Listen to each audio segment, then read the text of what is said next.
Hey, this that special sauce. Spill that drip, I wipe it off. $1 million worth of game. Can't feel that I work too hard. Poetry on Lenny. What's good? What's good? What is good? It's your boy Dope Boy Diesel. We back in the Doja Room once again. You guys already know how I give it up to all my stoners, hippies, and hip hop enthusiasts. I'm glad to be back. It's good to be back. Okay. Hope everybody is doing well. Let's go ahead and go live. Make sure we live on all platforms here. Please, please. Make sure we live on all platforms here. Getting our sound. Can we get something?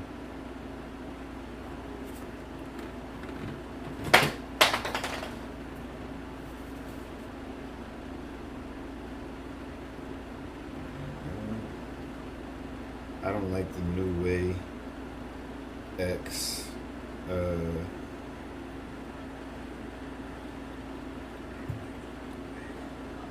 don't like the new way X puts its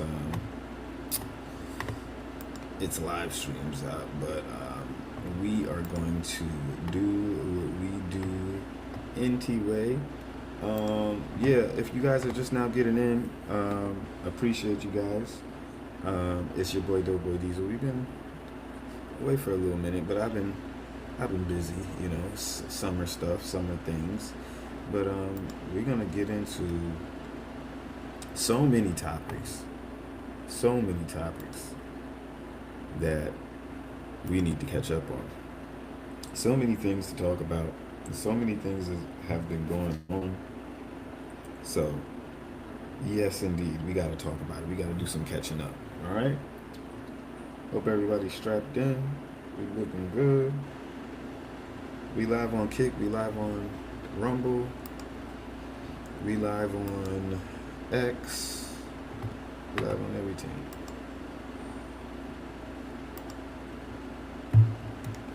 We live on everything, baby. Just make sure we got everything out, man. Yeah, I don't like the new way X. The new way they kind of have you like set up your live streams and shit like that. I don't know if I like it. I don't know if I like it, guys. But we're gonna put it out there anyway. They added a button so you can so you can post your live stream. But yeah. Real quick, hey, if you're not already, make sure that you guys are following me on X, no matter what platform you're watching this on. Follow your boy on X, okay? Slide in here. Make sure that you're in tune, so whenever I am away for some time, or we're enjoying the summer, as the everyone should,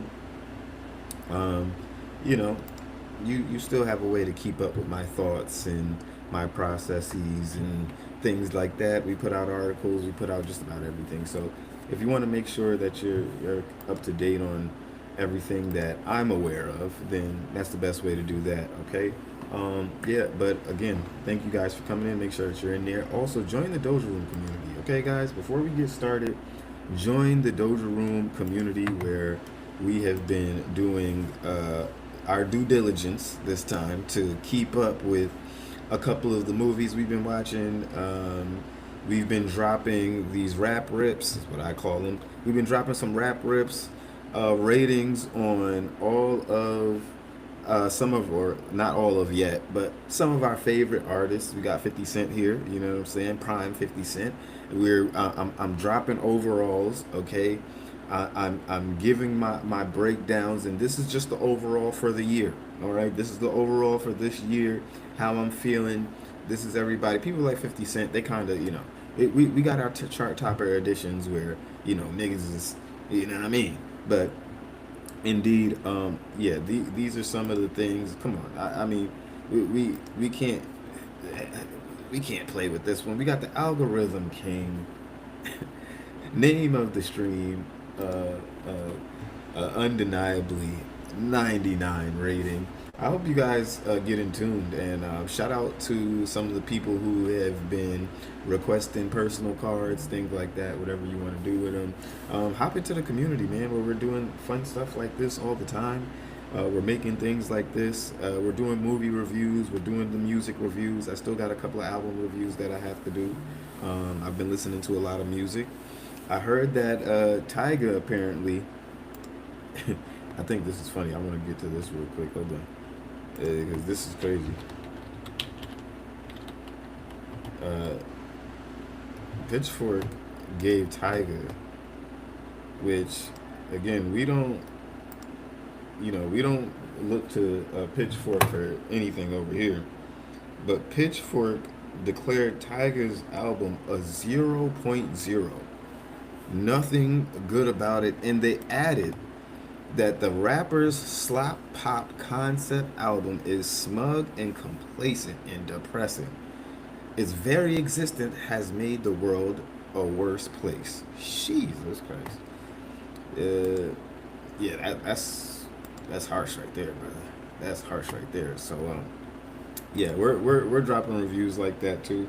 We don't push the Pitchfork reviews over here. I personally, I don't think that Pitchfork can provide any music review that I would actually listen to. But with that being said, I'm gonna roll up some of the good.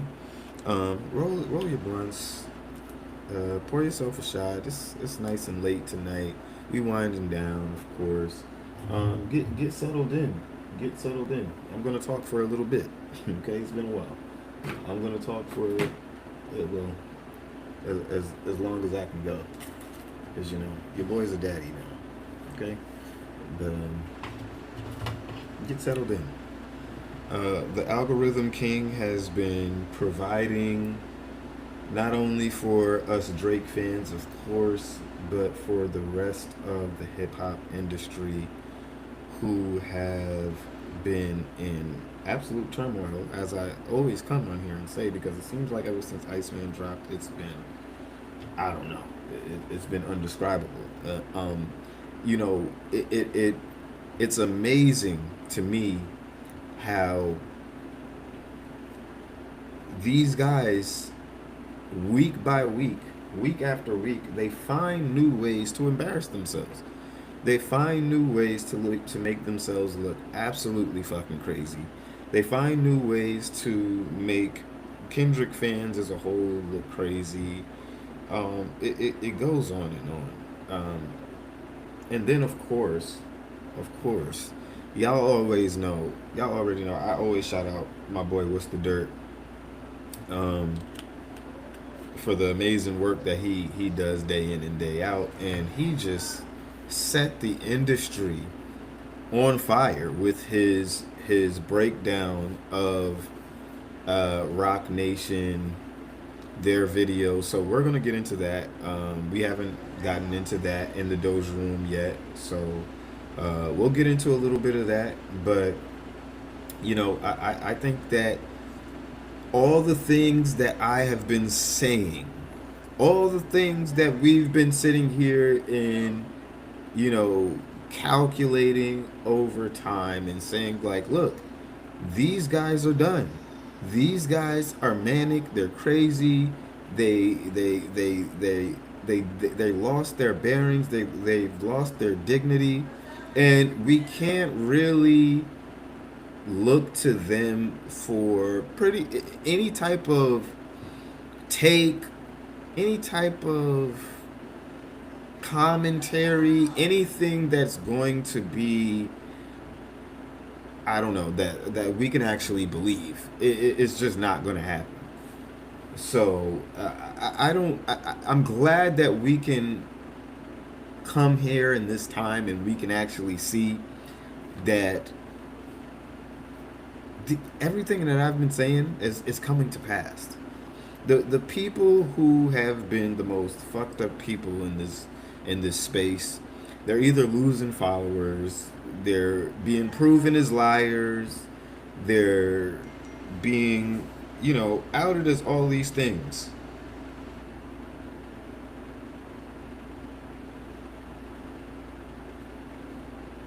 They're being outed as all of these things.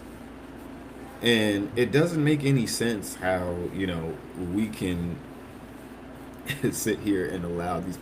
I've been asking for months now that we call these people out and we get them out of here. We get them out of the paint. I've been calling for months now.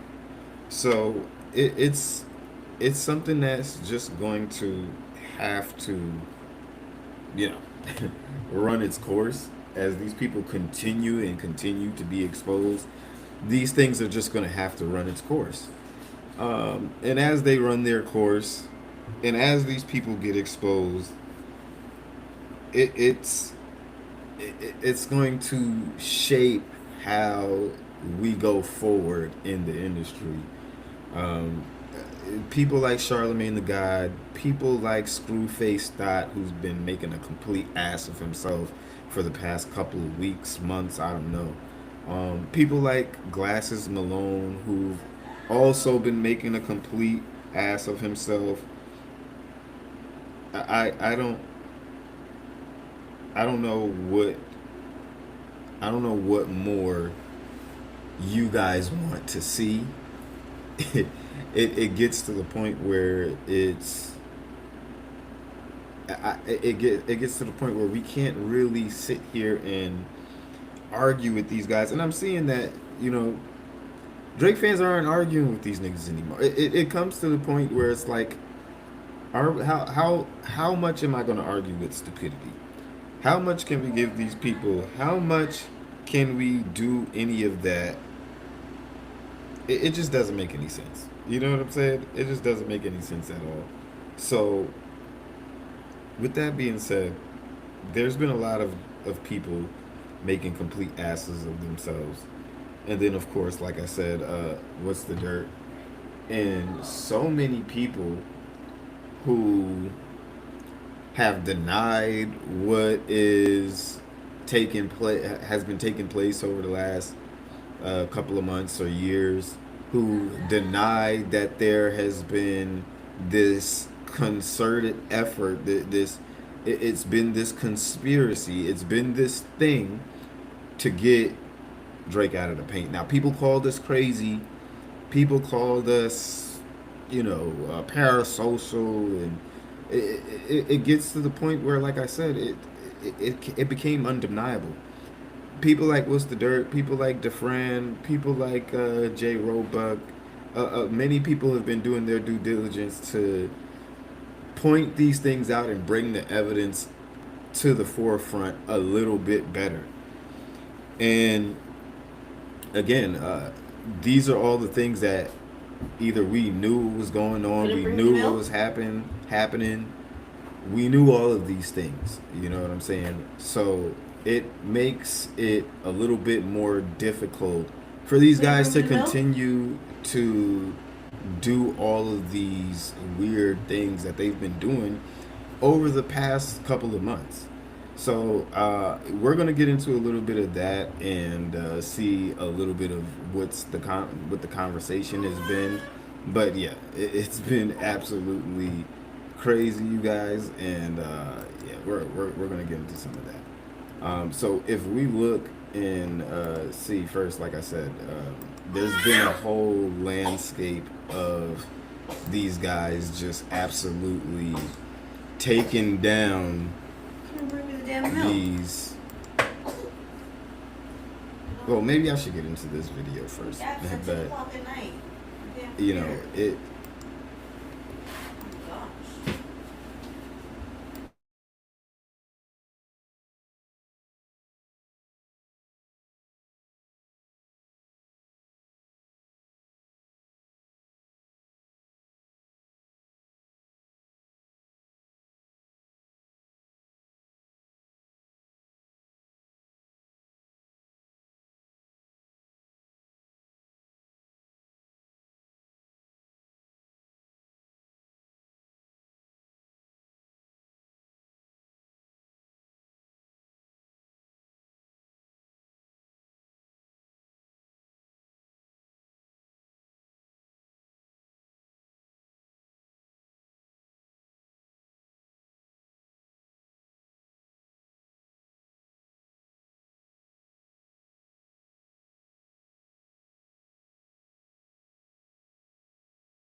So let's get to this fucking nerd first.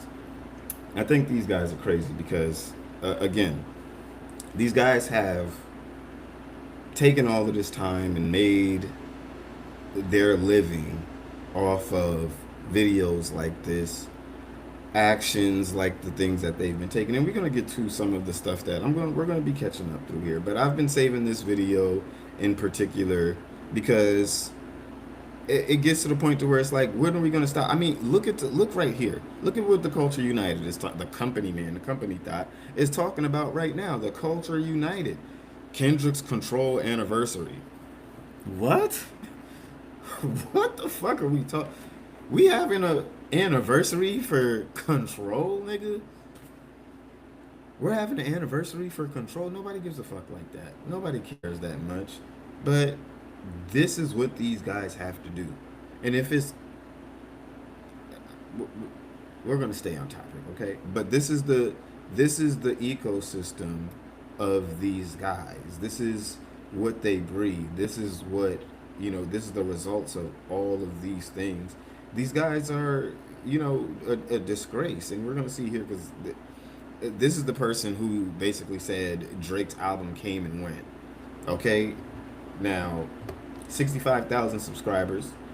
How many people watched this video? How he still has people watching his videos after that, I have no idea. But we're going to get into some of it. Let's get into Kendrick Lamar, and I have proof. Kendrick Lamar been hating on Drake for 11 years. Oh, here we go again. He got mad at the game because the game had Drake in Compton, as if he runs all of Compton, and he kept that grudge with him. This is a great video by Poetic Flacco, by the way, where and it's been exposed, and I guess he's going to touch into a little bit of that, so I guess we should talk about it. It's been recently exposed how Kendrick Lamar and the game's relationship hasn't been as good as it could be because of his relationship apparently with Drake, in a nutshell. Okay, so in a nutshell, that is what it is. And it's just crazy again how everything that we've been sitting here talking about and saying, not just here in the Doja Room, but amongst Drake fans, amongst us in the fandom and in the community, how these things that we've been saying for so long constantly are being verified. Constantly we're getting new evidence. Constantly it's being shown that this is not just some type of wild goose chase. You know what I mean? It is what it is. So I'm trying to really figure out what else is there for these guys to say about us. Not only us, but Drake. I mean, OVO.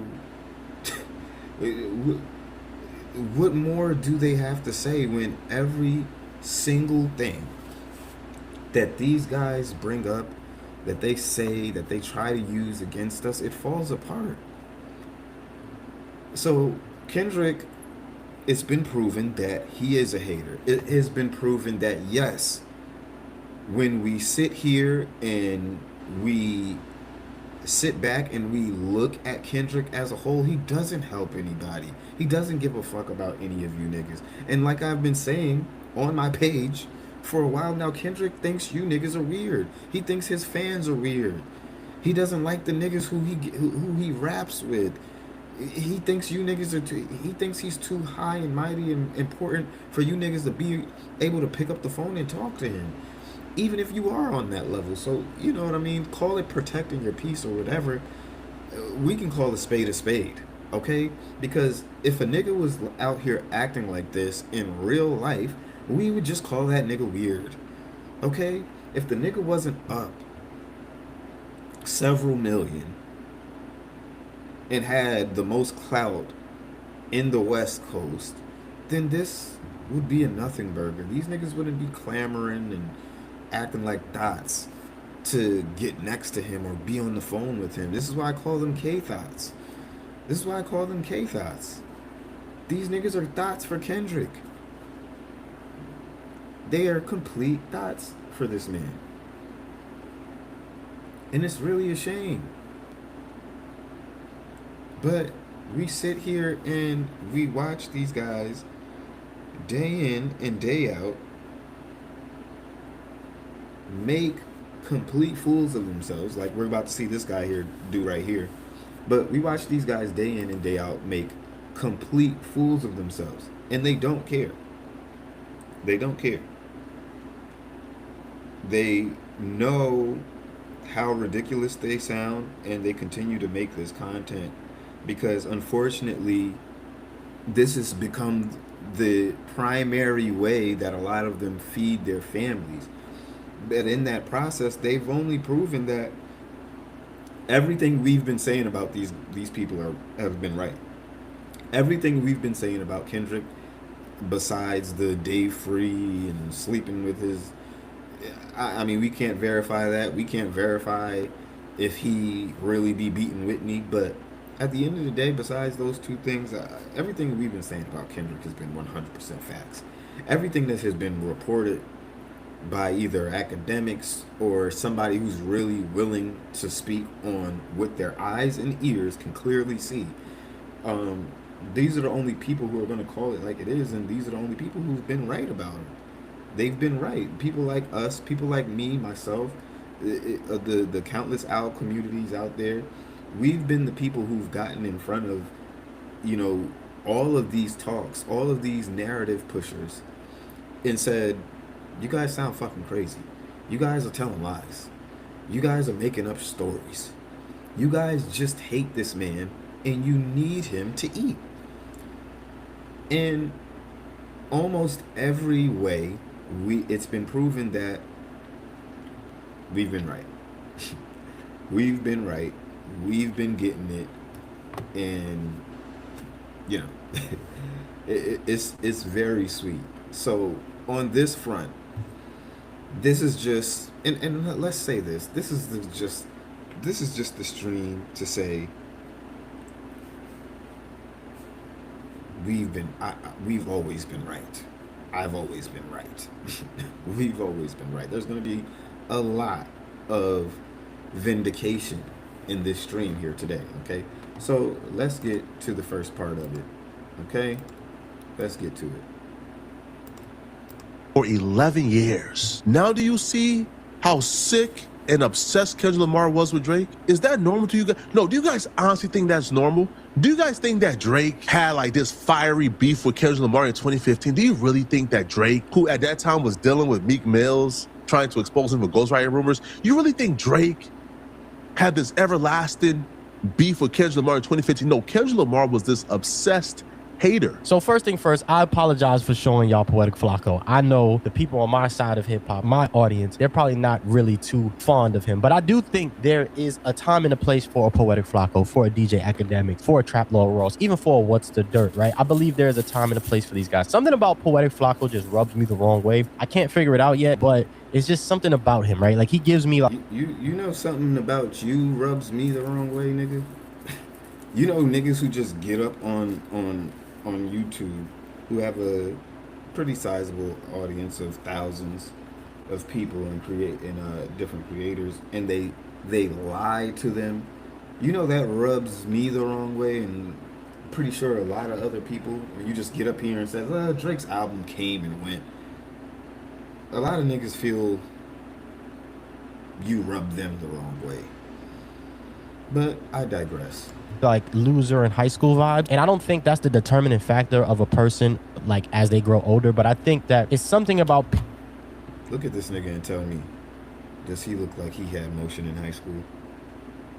I'm just asking, because a lot of these guys, they like to put people in their places and say, oh, this guy's kind of corny, when they're corny themselves. This guy gives loser vibes when they give loser vibes themselves. You gotta watch these guys. You gotta pay attention. Does he look like he could be anywhere determining where people land on the social hierarchy. It doesn't. I don't think that's you, brother. People who were not popular in high school and middle school, that they develop a personality that is very poetic Flacco. I think that a lot of people get jaded and a lot of people get weirded out when they aren't popular in high school. And they want it to be. Even the DJ Academics, they always wanted acceptance from the gangsters and the cool kids. And since they didn't get it, they developed these personalities that are weird online. This whole thing started from Justin Hunt and Status Quo. So we got to take y'all down a little timeline, and then we're going to get to this obsession. You cutting off a dude who you was really cool with early 2015 because he did a song with Drake. Now do you understand the obsessed weirdo stuff that we be talking about? That whole video was in a response to Status Quo and Justin Hunt effing up our algorithms again. First thing first, Justin Hunt, that man has been messing up the algorithms for the last 2 years. That man put down the breakdowns. He said, oh, y'all don't want the breakdowns no more? Y'all don't want me writing these perfect pieces with hitting the paper with my little cut? Okay, I got y'all. Justin has adjusted to what is now, and he is one of the best at it. And now that he got Stat Quo with some industry insight, they are breaking the algorithms daily. So shout out to both of them. The Third Verse podcast, if you haven't watched it, you need to tap in with it. They were online, and Top, not Punch, because you see Punch a lot, but Top from TDE does not talk a lot. And he made a call to Status Quo. What that call was about, Top was calling me to tell me that when these clips come out, we got to tell the whole. He said, I know you telling the whole story, but you got to tell, it got to be in the clip of the whole story, because he want everybody to do with Drake and his fans. Let's get, because we all seen these clips already. Let's just get to it. Well, Game felt as though Kendrick has been dissing him, and Stat was like, no, he's not dissing you. So Top had to tell him, yo, we didn't just stop rocking with Game for no reason. There was a lot of reasons, and a lot of people ran with the 100 narrative. I mean, we're going to spin back to the 100 narrative because that's kind of where Poetic Flacco comes in at. He misses completely this part. He reminded me that some of the younger guys, when they shot that J-Rock video, they went over to Game's house to do that part. And Game when he put that mask on, he said that the label or somebody said he couldn't show his face.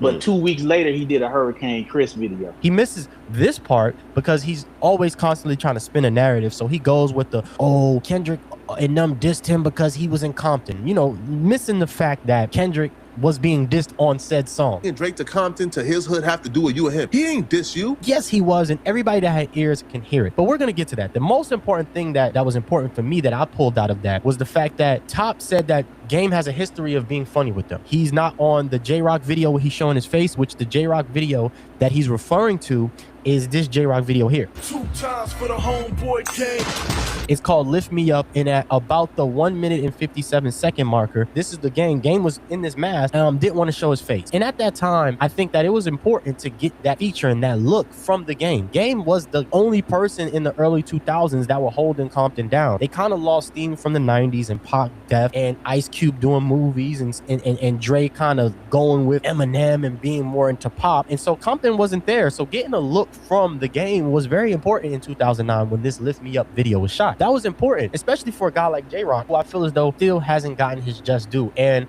it's funny, I bought this way back then because I always thought J-Rock was dope. 90059B The Zip is an amazing album, and J-Rock thinks this is actually his best album, and I would agree. J-Rock has not gotten his credit. You know, he was sounding like Busta. J-Rock has been trying to bubble for a long time. He was actually the first premier TDE artist. So a look from the Game in 2009 was extremely important. So that was kind of like the first instance of Top and the TDE camp noticing that this dude's moving a little funny money. Now, I'm pretty sure there's a lot of other things behind the scenes that Top and TDE recognized in Game's movements that, you know, started to love him from a... Look, at the end of the day, Kendrick, whoever, these guys have these issues, but we never, I mean, if y'all are gonna give these bits and pieces and be calling in and saying, make sure you give the whole story, and that's not why, look, just say what it is. Say why you don't like Drake. Say why you don't like the Game. If you got to sit here and you're going to be Mr. Mysterious, sitting behind the veil and the curtain behind the veil and shit like that, and this is just going to be the way you do things, go ahead.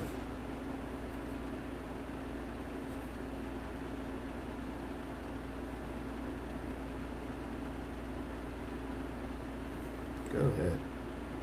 a distance, started to move away from him. But of course, the main thing that everybody's talking about right now is the fact that Drake was in Compton dissing Kendrick. Everybody knows the song. If you have ears, you can hear that he was dissing him. And then now there's where the Poetic Flacco comes involved, because Poetic Flacco claims that Kendrick has been obsessed with him for all this time, when that is actually not the truth. Drake has been obsessed with Kendrick this entire time, and I'm gonna lay it down to you right here. To me, the 100 verse was obvious. If you can't hear that he's dissing him, you either don't understand, you don't have good comprehension, or you're purposely being naive to the fact that the bar, I would have all of your fans if I didn't go pop and I stayed on some conscious shit. If you don't hear that as a diss to Kendrick, you're purposely being naive. Everybody hears that. And we all know that they've been in a Cold War even prior to this. And let me show you how Drake has been obsessed with him, right? Drake reached out to A$AP Rocky and Kendrick and bring them on the Take Care tour. So that's one sign of like, I know that these guys are dope, even though they want me to, which Drake has.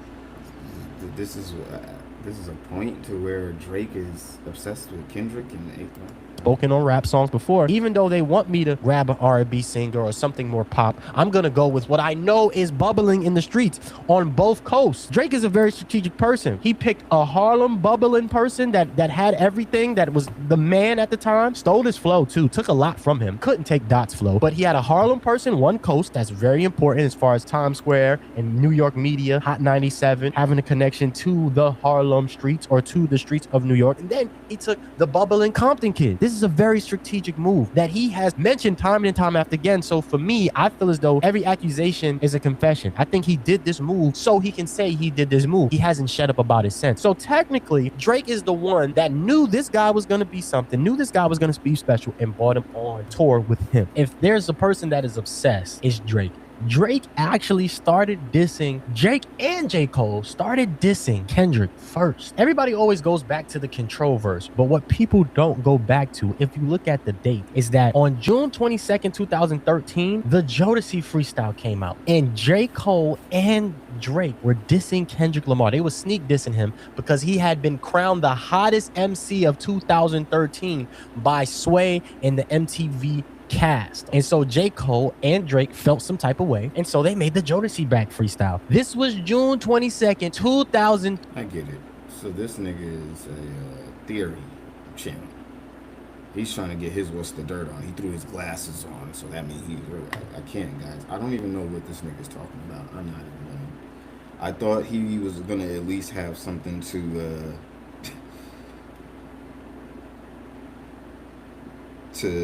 you know, I thought he was gonna at least have something to actually say or make a point about. The nigga is just chronicalizing and theorizing basically nothing. It sounds like I don't know what to make of this. But this guy is not really even somebody of substance. But I'm glad he brought up the point that yes, these last couple of weeks we have been having a lot of talks about you know, the game, Kendrick, and that relationship, and how kind of Drake and the beef kind of, you know, may have not stemmed from it, but that might have had a bit to do with why, you know, things went the way they went. But at the end of the day, I think none of that really matters, because if Drake comes and says, after all of that, and says, hey, let's do first person shooter, let's all get together and let's squash this beef and let's all come together and make a classic record. I don't know. I don't see what was the point of, you know, continuing to try to keep the beef going unless you just wanted that moment that you got. And we know very much so, as I've been saying here, that Kendrick is an opportunist. He's a guy who's going to use the people and utilize the people around him, and when they need him most, like the Avatar, nigga, he's gonna disappear. And there's not much value that these people get back. I think even Poetic Flacco, he made a video recently talking about and responding to a claim of academics, just saying how he doesn't really think it's been such a one-sided thing with Kendrick, Maybe I can find the video. And I just think there's nothing that any of those guys. I don't care if it was on Amazon and a million people were watching.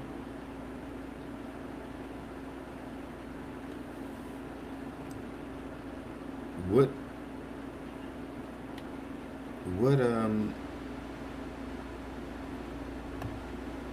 what benefit did these guys really get from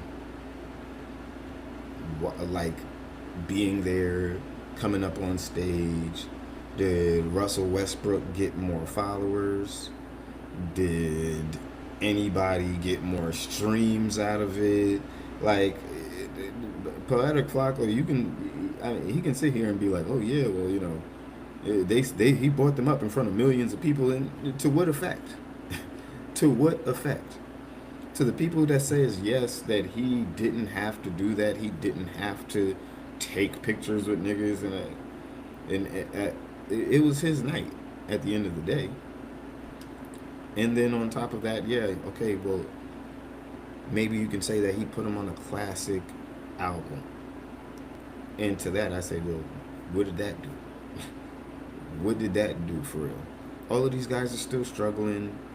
If they drop more music, they follow up with me, which I'm pretty sure a lot of them did probably follow up with their own album or their own singles. What did it do? We know that it didn't really do shit. Come on. We know that most of that shit didn't really go anywhere. So at the end of the day, what did Kendrick really do for these niggas? And we see this pattern. It's a pattern that we constantly call out, and Drake fans constantly call out, because it's ignored. We don't have the same relationship with our GOAT, with our artist, that you guys have. We don't. I constantly dunk on these guys because you guys get ignored. You guys get treated as if you're weirdos. I mean, you guys might as well start calling you niggas the common cold. Niggas just avoiding you. Kendrick hates you. When do you guys, I mean, just look at this. When do you guys get stuff like this? Thank you. When do you guys get stuff like this? And that's just my thing. You don't.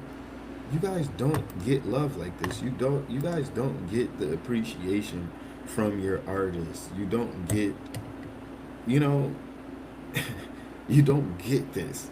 And when you don't get stuff like this, when you don't get the same amount of, you know, reciprocation for your fandom, for how hard you've been going on all of these years, you start to say, well, what the fuck am I doing? And yes, it starts to look stupid to what you guys are doing for you guys. It starts to look stupid. It starts to look like, hey, like, why are we arguing with Drake fans? Yes, why are you arguing with us? Because you don't have the grounds to argue with us. We don't live in the same atmosphere. We don't live in the same universe. Because we get constant things like this. We get constant things like this. It is what it is. We get constant content, things to react to, and unfortunately, you guys do too. I personally think that whenever you guys try to put up a video titled Drake Anything, it should just be automatically blocked from YouTube and X, whatever. It should just be blocked. They shouldn't even allow it to be viewed. It shouldn't even be allowed it to be published. Not at all.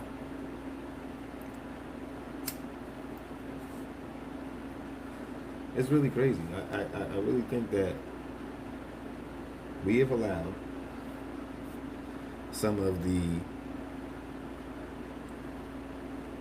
worst people in media to come to the forefront. I mean, that Read My Soul nigga, people like that, why does he have 60,000? What?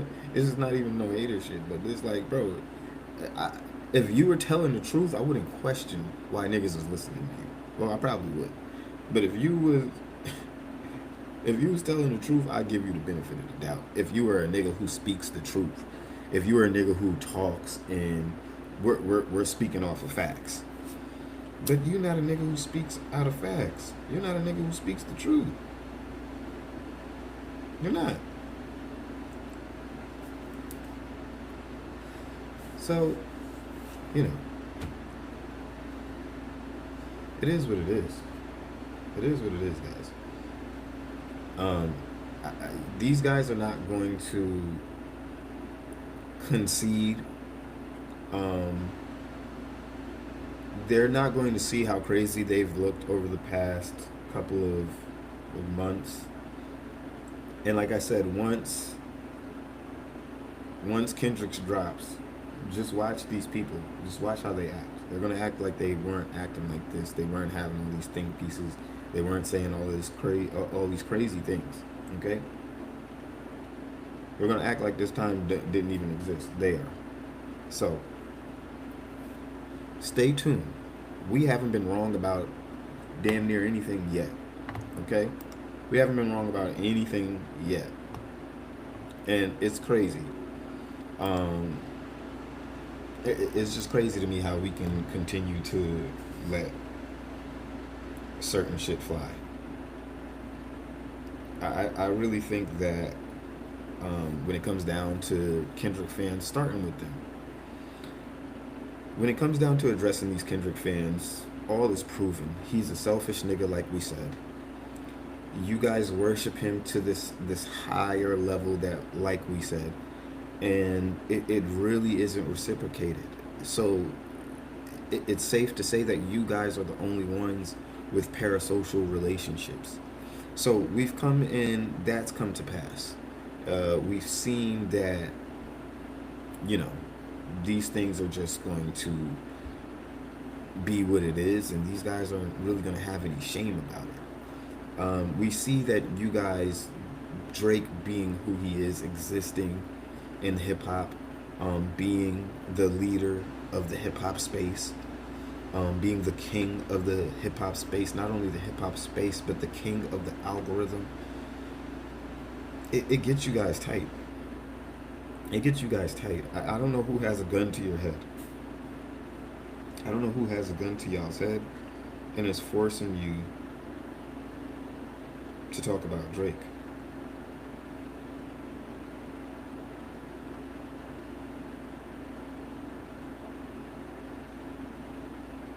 Nobody forces you niggas to talk about Drake. There's no real reason for it.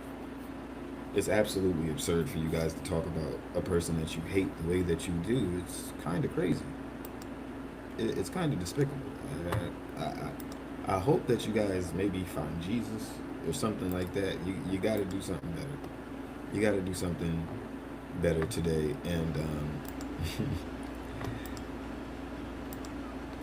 I think that things like what is happening with What's the Dirt, and we're going to really get into it, because it's like Christmas for us. Rock Nation is crumbling. Again, shout out What's the Dirt for his video and exposing everything that we're going to get into with that.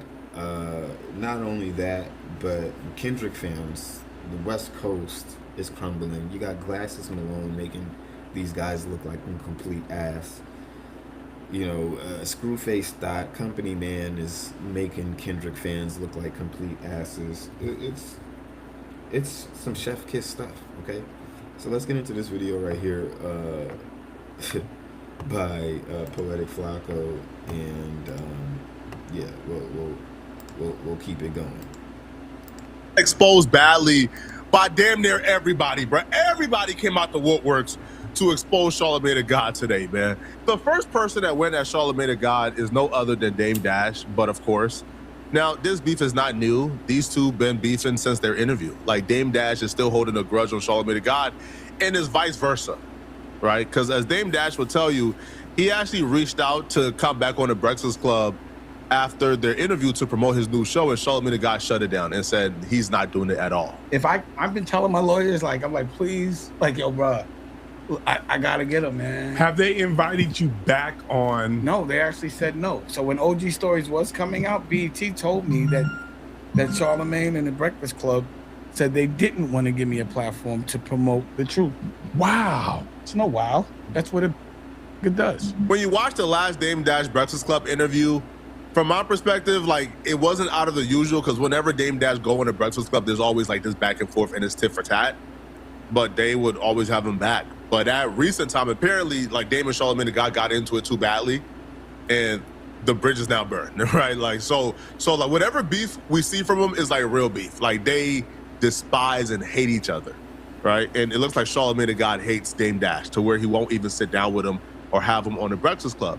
So Dame would make more accusations during this particular interview where Dame will claim that Charlamagne the God is gay. Like, I wouldn't say I'm the government, because then you would be apprehensive about giving your data. So you would come as, pause, a heterosexual man, like, you know, but even though you're gay, like, you know, allegedly Charlamagne, or, you know, like, you know, you would have a big house, and you know, again, and it ain't no disrespect, but it's like, you know, it just seems like there's a lot of programming happening that leans toward having people in compromising positions, pause, and them being gay, but they're not telling everyone they're gay. So now you hear Charlamagne lived with Wendy Williams' baby father, allegedly. I didn't know that. It's I didn't gay. know that either. Google it. You know, and I hear things, people send it to me, so I see what I hear. I don't know if it's true or not, but he doesn't address He it. don't live with him now, right? I don't care when he lived with him, it's gay. Okay. Do you ever lived with another man? No. So do you look at that as gay? Do I look at if they're roommates? No. No, not roommates. That's his OG's baby. I mean, you know, husband. So they said that they lived with him in Fort Lee, had a little down low crib with him. That's what I heard. He said he not roommate shaming, but like, I think that's corny, bruh. Like, shaming somebody for living with somebody when they down on their luck, nah, bro. Like, that's not it, bruh. Yo, Dame been rich for so long, he's so out of touch. Bruh, a lot of people live with people. Like, a lot of people live with other people because rent in New York and Jersey is super high and you can't afford it on an intern budget. So, you know, the only reward is, hey, we'll give you a place to stay. We can't really pay you nothing because we don't got money, but we'll give you a place to stay, and then you can kind of like hustle your way to whatever income you want to hustle your way to, right? Like there's nothing wrong with that, like, at all. Right? Yo, bro, anybody having a problem with that, like, you just, bro, like, nah, like we can't get down with that, bro. Now, Dame would go ahead and accuse Charlamagne the God of being compromised, which, by the way, is an allegation we've been hearing a lot lately, more specifically with Rock Nation. All right, Dame will reiterate those allegations, saying, yo, Charlamagne the God is being paid by Jay-Z, or he's attracted to Jay-Z, because the way Charlamagne the God come to Jay-Z defense is not normal. And he'll also point to specific examples on how Charlamagne the God attacked him on behalf of Jay-Z when him and Charlamagne the God had no issues. No debt, but iHeart has debt. Your boss Charlamagne has debt. Address that, and address why you have not said anything about the Don Farrakhan's birthday, and you was there. Are you allowed to talk about it? But you want to talk about everything that doesn't matter. Why does you're a dumbass. It's not even allegedly. You were a gossip columnist. You're stupid. You talk about other people's business. You've been known to let people kiss at your ass and go back. You've been known allegedly to rape girls and settle. You got that on your jacket. Why would anybody give you a job? Why should anybody believe you? You're a liar, allegedly. Your credibility, you're fake news. Dang. Actually, you're gay news. Dang. But you're not, but you're pretending that you're not gay. He's not fake news. He's gay news. Dame, allegedly. Where did the beef between you and Charlamagne I don't want you to start? say beef when you talk about Charlamagne. Okay. Don't do that. Okay, where did the conflict between When you he guys started actually to wear Jay-Z's ball sack paws on his chest every time I'm around and try to incriminate me and say bad things. Bro, I would have to know somebody to have a problem with him. He's a gossip columnist. I think at this point, Charlamagne the God got to kind of take a step back, and he can no longer see like the Jay-Z compromise allegations as dissing. because literally everybody is saying the same thing. Like, at some point, you got to take a step back and say, okay, maybe them saying this is not them dissing, or maybe it is not an insult. Maybe I got to do something differently. Because whenever somebody open up their mouth, the first thing they got to say about me is, yo, he's in cahoots with Rock Nation. This man is a puppet for Rock Nation. He does this for Rock Nation. Maybe if everybody have the same critique of you, you got to take a step back and look in the mirror and realize, okay, maybe it's not me, okay? Sorry, maybe it's not y'all, maybe it's me, okay? Maybe I'm doing things to make y'all think I'm compromised for Rock Nation. Now, in the case of Dame Dash and Charlamagne the God, when Dame Dash was up there at the Breakfast Club, Charlamagne the God was asking certain questions that Dame Dash believed was trying to get Dame to kind of like incriminate himself or to say certain things that will get him jammed up in court. Like, for example, Dame Dash was on the Breakfast Club after, I guess, bankruptcy or after like lawsuits where he's claiming he's broke. But Charlamagne the God was asking about like specific details about his finances, knowing if he says, nah, bro, I'm still rich, what are you talking about? Well, he can, then be dragged through court again. So Dame felt like that was kind of odd. And then afterwards, Dame found out that Charlamagne the God, was working with like Rock Nation on a casino, and he felt like that should be a crime. He felt like that should be illegal. He felt like Charlamagne the God, right? Like not disclosing, that he's working for Rock Nation, and then he comes and sit down and do an interview, knowing that Dame and Rock Nation, I think, is currently in like legal, like back and forths. Again, I just feel like they try to trigger me to try to say something so it could be a gray area to get me more investigated. But obviously, I believe that Charlamagne's smart enough to know the questions to ask me to try to get me investigated. But to me, him not disclosing that he has any business with Rock Nation and not being biased, yeah. I think that would be illegal. And I would hope that right now that the feds are looking at this, because, I shouldn't have to. Yeah, I think more than the Fed should be looking at Rock Nation. I think a lot of the people working with Rock Nation should be looking at what they have going on and how they operate in this music industry. They really function like a mob, and you gotta hit the mob with Rico. I'm sorry, you gotta hit the mob with Rico. You gotta do what's being done with what's the dirt is doing. All of these people, exposing people like Charlamagne. And I want to even get into some of that video, but right before we get into that video, let's stop real quick because I don't know what the fuck these niggas are talking about.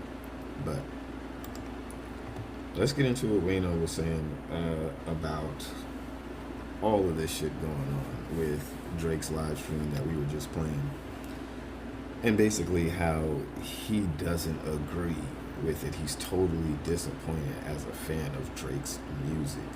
Let's get into it. Goes around their projects that isn't just music. Now, I had this conversation one time with Charlamagne years ago, and we was basically debating, right? Like, who would be the closest artist to Jay-Z, right? Jay-Z is our favorite rapper. So at that time, this is before the battle, all of that. Who would be the nigga that comes closest in terms of artistry, rapper-wise, aesthetic, all of that, to Jay? And I said Drake. And Charlamagne was like, nah, you bugging, nigga. And I'm like, how? I'm like, Drake, I'm like, yo, Drake would be the person that is closest to Jay in terms of how his career has gone, as far as his success, and as far as where I see it going. Like I said, this is before the battle and everything shakes up and changes him as a person and everything. And I think Charlamagne said Lil Wayne, right? But we had that debate back and forth for a little bit. It was just like commentary that niggas be having amongst ourselves. I feel like 20v1s is some shit that the CIA put into the hood to destroy us. Yeah, same as crack, same as all the other bullshit that they did to destroy black people. With that being said, I never thought in a million years I would see Drake do a 20v1. Now, is this a serious 20v1? Nah. I don't think that Drake is on there looking for love, nor do I think that 20v1s are about people looking for love. It's just content. It's just some shit that people do. But it does expose a lot about people who do them, right? If you know it's just content and it's just a thing that people do, why are we having a conversation or deep dive into it, brother? And this is what I don't get about all of these guys who they want to put Drake in this box. You can't put him in any box. There's been nobody like him. You can't put him in Jay-Z's box. You can't put him in Kendrick's box. They have never lived up to what he is. So Drake responded. Let's get into Drake's response.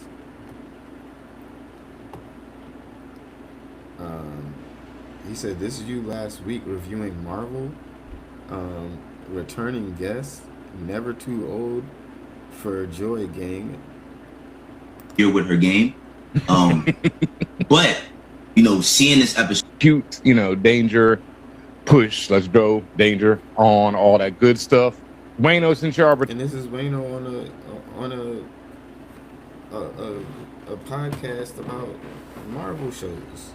You know what I'm saying? And it's probably cool. It's dope to have Wayno come in and talk comics and move in TV shows and things like that with y'all as a voice in the hip hop space, and it look like this is a hip hop podcast, a black comic book podcast or geek podcast, whatever. But obviously it's a black space, and to have Wayno come in, that's probably a big thing for these guys. And there's nothing wrong with that. We talk comics, movies, geek culture here too. There's nothing wrong with that. But it's when you guys start saying, "Oh, whoa, you shouldn't still be doing this, and you shouldn't," just like, who the fuck are you to tell me I shouldn't be doing it, nigga? You watching cartoons, nigga. I can't fuck with some bitches. You telling me I can't fuck with some bitches? I'm too old to fuck with some bitches, but we can watch cartoons. We can watch anime. We can go to Comic-Con, and nobody bats an eye. At least not anymore. You know, the culture has shifted dramatically. So, and then we got Wayno coming back and responding, of course, again today. Let's see what Wayno says. Now, like I said, there's people who hit me talking about some, yo, he violated. No, he didn't. That nigga didn't violate me. He's calling me out for the same thing I'm calling him out for, because he's basically saying never too old for some joy. Take it easy. Now, let me add how I feel about that. I didn't know that 20v1s was so important to the people who support him. Like, that's all I'm saying. Because now 20v1s is like this important thing. I'm just saying that for myself, I just looked at him in a certain space. And while I'm looking at him in a certain space, I'm not thinking he would ever do something like that. Wayno just doesn't understand the internet. Like, y'all acting like 20v1s are taking over the fucking... There's 20v1s, there's Pop the Balloon, there's all type of gimmicky little things on the internet that people do. There's nothing wrong with it. There's nothing wrong with going in and you being like, oh shit, you know what? I always wanted to do those. I always watch these shits and I always thought it would be cool. It's like going on Family Feud. And you're like, oh shit, yeah, damn, I always thought it would be dope if me and my family went on Family Feud and, you know, we win and we did the question. You know, it would be fun. I think we would do a good thing. Like, it's the same concept. How many of us thought, oh fuck, I would love for a chance to go on The Price is Right, Deal or No Deal. Let me try to win some money or something. You know what I'm saying? Like, come on, like, what are we talking about? Like, people have their own perception on things on the internet because things are just so free flowing, and there's no real static form to content. There's no one way to do content. So a lot of these old heads, they get taken aback when something is viral and, you know, something or a format of doing videos kind of takes off. And when that happens, you got a whole bunch of these guys who basically make their entire channels off of doing these one things, like doing these 20v1s or these mukbangs or whatever it is. These guys find their niche, they hit that pocket, and they take off running. It is what it is. That's just the internet. It confuses these old heads, though. I don't know why. See, people clown other artists for not being so accessible. I think Drake's only problem he's had in his career is being too accessible. Now, he still, with being as accessible as he is, accomplished a bunch. It's a double-edged sword. I don't think it's a problem, but it's a double-edged sword. I wouldn't say Drake being accessible and the most accessible is, I would say, besides anybody other than like a Nicki Minaj. there's nothing wrong with you making yourself accessible to the fandom and to the people. You wanting to be out and be seen being normal, doing normal shit. You don't gotta hide who you are and go hide in the hills and make sure everybody turns their phone off and go do ayahuasca in the mountains somewhere. Like, you don't gotta do all of that all the time. You don't gotta do all of that all the time. You know what I'm saying? Niggas want to live like normal people. Drake wants to do the same things that you want to do, and that's some of the qualities that we like about him. He does the same things and makes some of the same decisions and says some of the same things that we would probably say, given if we were in his shoes. So, you know, it's nothing to really dive this deep and try to rack our brains about. It's not that serious. Bunch of shit, sold all types of records, break Michael Jackson records and all of that. But I still got the right to have my opinion the same way y'all got the right to have y'all opinion about whatever it is I'm into. He did the 20v1. Cool. You feel me? Cool. There's tons of times I said during yesterday's episode that maybe he having fun with this shit. But one thing I learned about this internet, this content, this YouTube space, all of that is this. You could say 1,000 things about a nigga. That's good. Nobody takes that and runs with that. You can say all of the things that you think a person does that you appreciate, that you like. But when you say one thing that everybody else may not agree with, now you're positioned as this directed hater. It's like you're basically a dart for this nigga's dartboard to get at him any and every chance you get. And the funniest thing about this all is now niggas don't like X-Men 97. So we can't watch X-Men 97. We can't be into X-Men 97, one of the most popping animated series there is right now currently. Shit been going. We watching the finale tomorrow, and we also tuning into the Lanterns this weekend. Now we not into no comic book shit. We too grown for that. You know what I'm saying? Because I was critical of a 20v1. Spider-Man Brand New Day does $2.4 billion at the box office, and I'm the only nigga who's seen it. See, the funniest part about all this shit is, it's not even Drake. It's the fan base. It's literally the fan base. Because guess what? Y'all is the most paranoid niggas on the planet. Always thinking somebody out to get y'all. Always thinking somebody against y'all. Y'all worse than the niggas with imaginary ops. You gotta stop it. Now, there is a small amount of us who, yeah, they're gonna go hard on you, you know? Yeah, they're gonna completely crash out on anybody who speaks any type of ill will or has any type of criticism towards Drake. There's going to be some of those people. We're not going to act like that's the fandom. We're not going to do that. There's many of us, like myself, who can just sit here and tell you, like, hey, that's our artist. That's our favorite artist. Yes, we're Drake fans, but we can call shit how it is. I've said here on this very show that nobody takes this man that seriously to where we feel like, oh yeah, his music shows us how to live and become better men and better people. We don't gotta do all of that bullshit. We don't gotta do all of that bullshit. There's no need for all of that. You gotta understand that when you go out of your way and make statements like how you made, you're going to get that same type of energy back. And you've made countless of these statements towards Drake or criticizing Drake or what he's doing or his fans. Yes, you try to be the the morally high ground who's always trying to tell niggas what they're too old to be doing and what they need to let go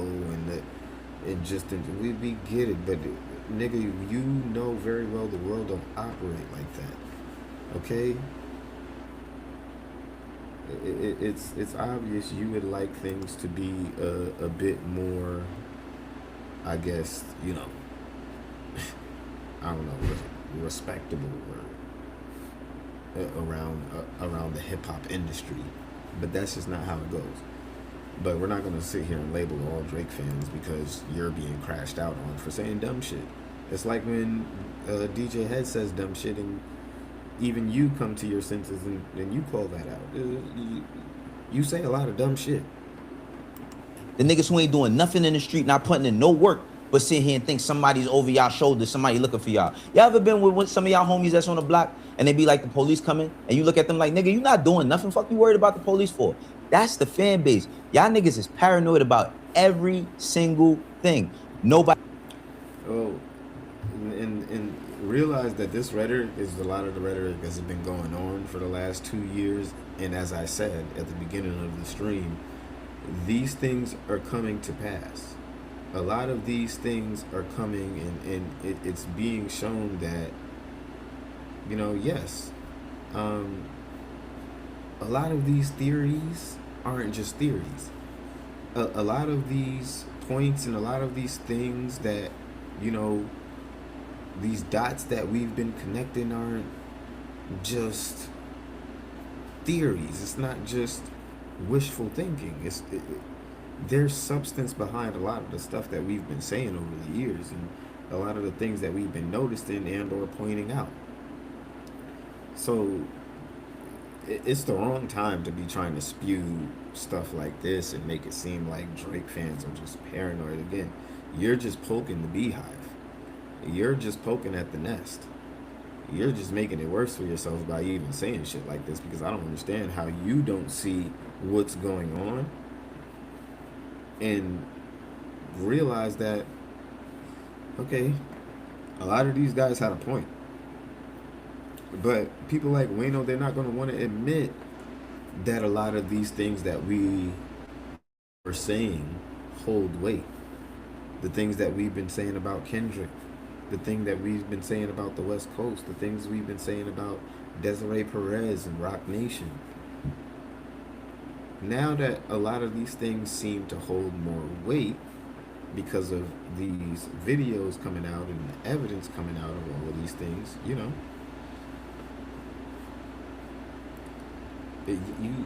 these points don't really work that well.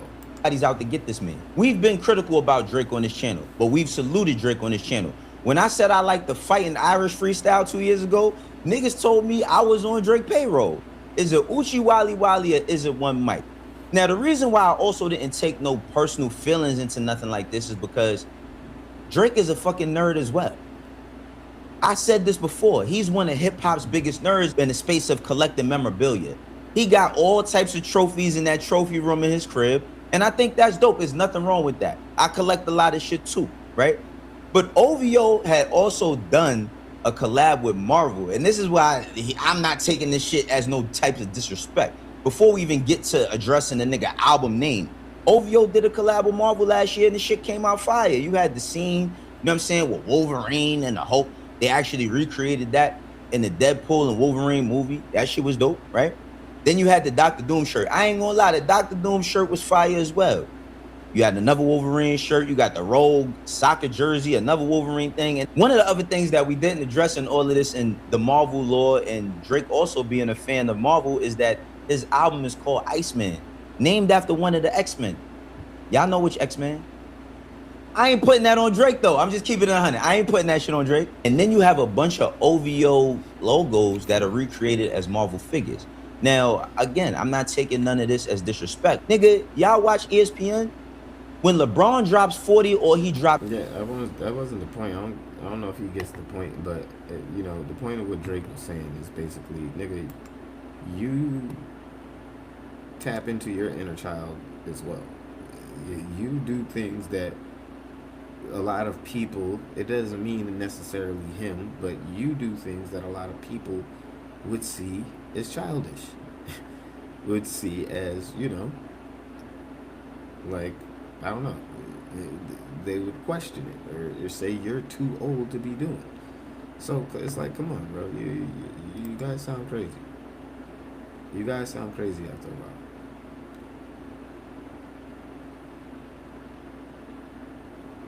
So apparently this footage from Megan Thee Stallion and Michelle Obama's podcast, some of this footage is going viral. Let's see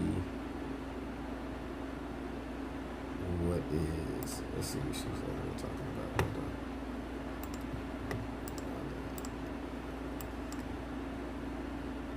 Let's see what we talking about here? Okay, so I'm from the south side of Houston.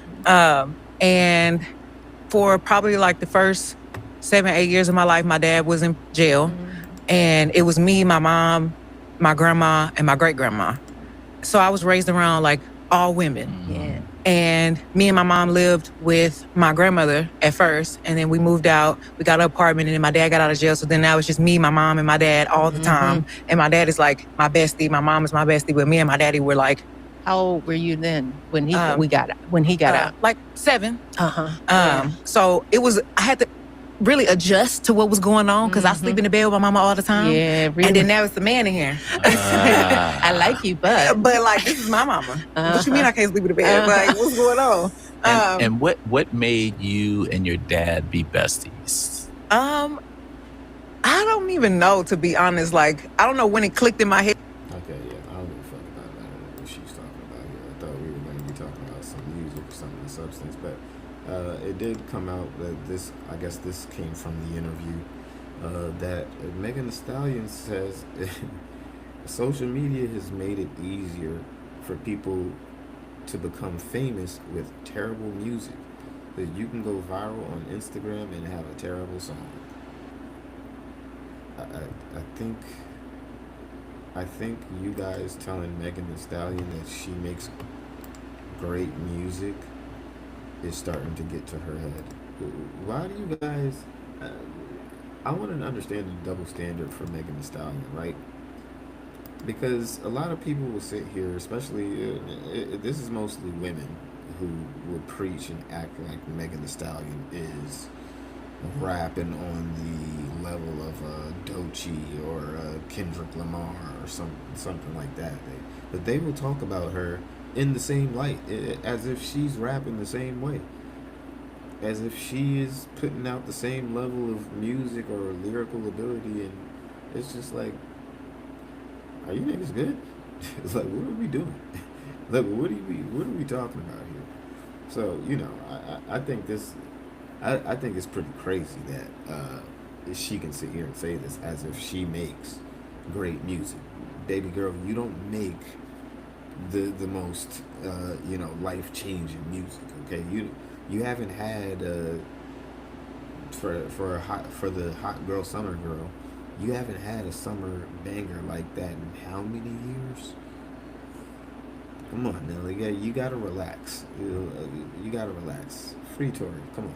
We don't want to hear none of that bullshit, man. Let's get into some of this What's the Dirt video and react to some of this live and give our thoughts on what's been shaking up the industry. Honestly, everybody's talking about it and giving their 2 cents on it, and this is pretty much, I think, vindicated a lot of, like I said, Drake fans and a lot of the theories that they've been having, a lot of the things that we've been saying over the years, that this company has to be side-eyed. We have to pay attention to what they're doing, because the things that they're doing are not normal. Things that they're doing are downright evil, illegal in many cases, and just unhumane, okay? So it's time to put the spotlight and put some more credibility onto what we're seeing happening in the music industry behind closed doors. Again, when it came down to Drake and what a lot of us have been saying over the years, that this has been an industry-wide effort. This has been an industry hit. There is somebody behind the scenes other than just a Kendrick Lamar going at this man. There are other forces at play, and it was obvious to many of us.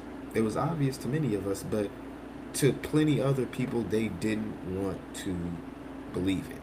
They didn't want to, give us any kind of credit.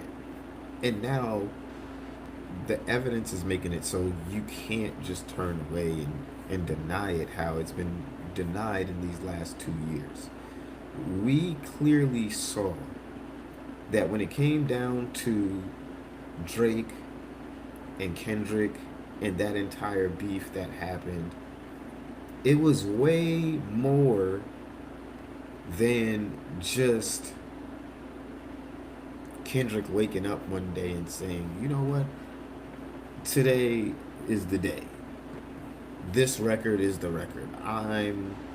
Because before that, what really happened between them to just make Kendrick snap and make him want to just kick this whole thing off? So, you know,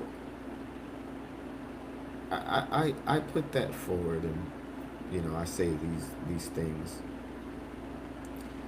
because people are going to continue to try and make it seem like we're just crazy. And what this video has done, it started to make even the people who constantly dismiss us week after week, out of every 3 people on the podcast, there's one person who now has to say, well, did you guys see that What's the Dirt video? I don't know. Well, if things are lining up correctly, if those things are true, then it looks a little funny, it looks a little fishy. If those things are true, and which I don't know why we have to say if those things are true this deep into the game, but I guess people are trying to protect themselves. But yeah, honestly, it doesn't really make any sense that we're going to continue to have people deny what we are seeing here. You know what I'm saying? So let's get into it. Let's give a little bit of commentary as we go. Obviously, I have plenty to say on this. Shout out to What's the Dirt again for doing what he does, and go ahead and like he said, subscribe to the boys' Patreon because they are giving him a tough time for dropping content like this. You know what I'm saying? They're on his neck, man. So let's get into it. Very strange has been happening in the music business. One by one, people connected to the exact same side of a movement suddenly found themselves under attack, and accusations were almost identical every time. It started when Drake, the biggest artist in the world, became the target of multiple lawsuits over his partnership with the gambling platform Stake. Lawsuits claiming the platform was used to manipulate streams with bots and artificially inflate his own success. Now keep in mind, Drake had just survived what a lot of people... This plays into, remember when Ak, and I want to point out to you guys, remember when Ak said that Anthony Salah, Dave Free, when they confronted him, they couldn't believe that Drake wasn't botting his streams. And so that's what made them go ahead and start doing what they do, because they couldn't believe that there was no way that Drake wasn't botting his streams. And it seems like Rock Nation somehow was thinking the same thing. That at least that's what it says to me. They feel like there's no way that this man is getting these streams organically. So we'll, you know, start this class action lawsuit.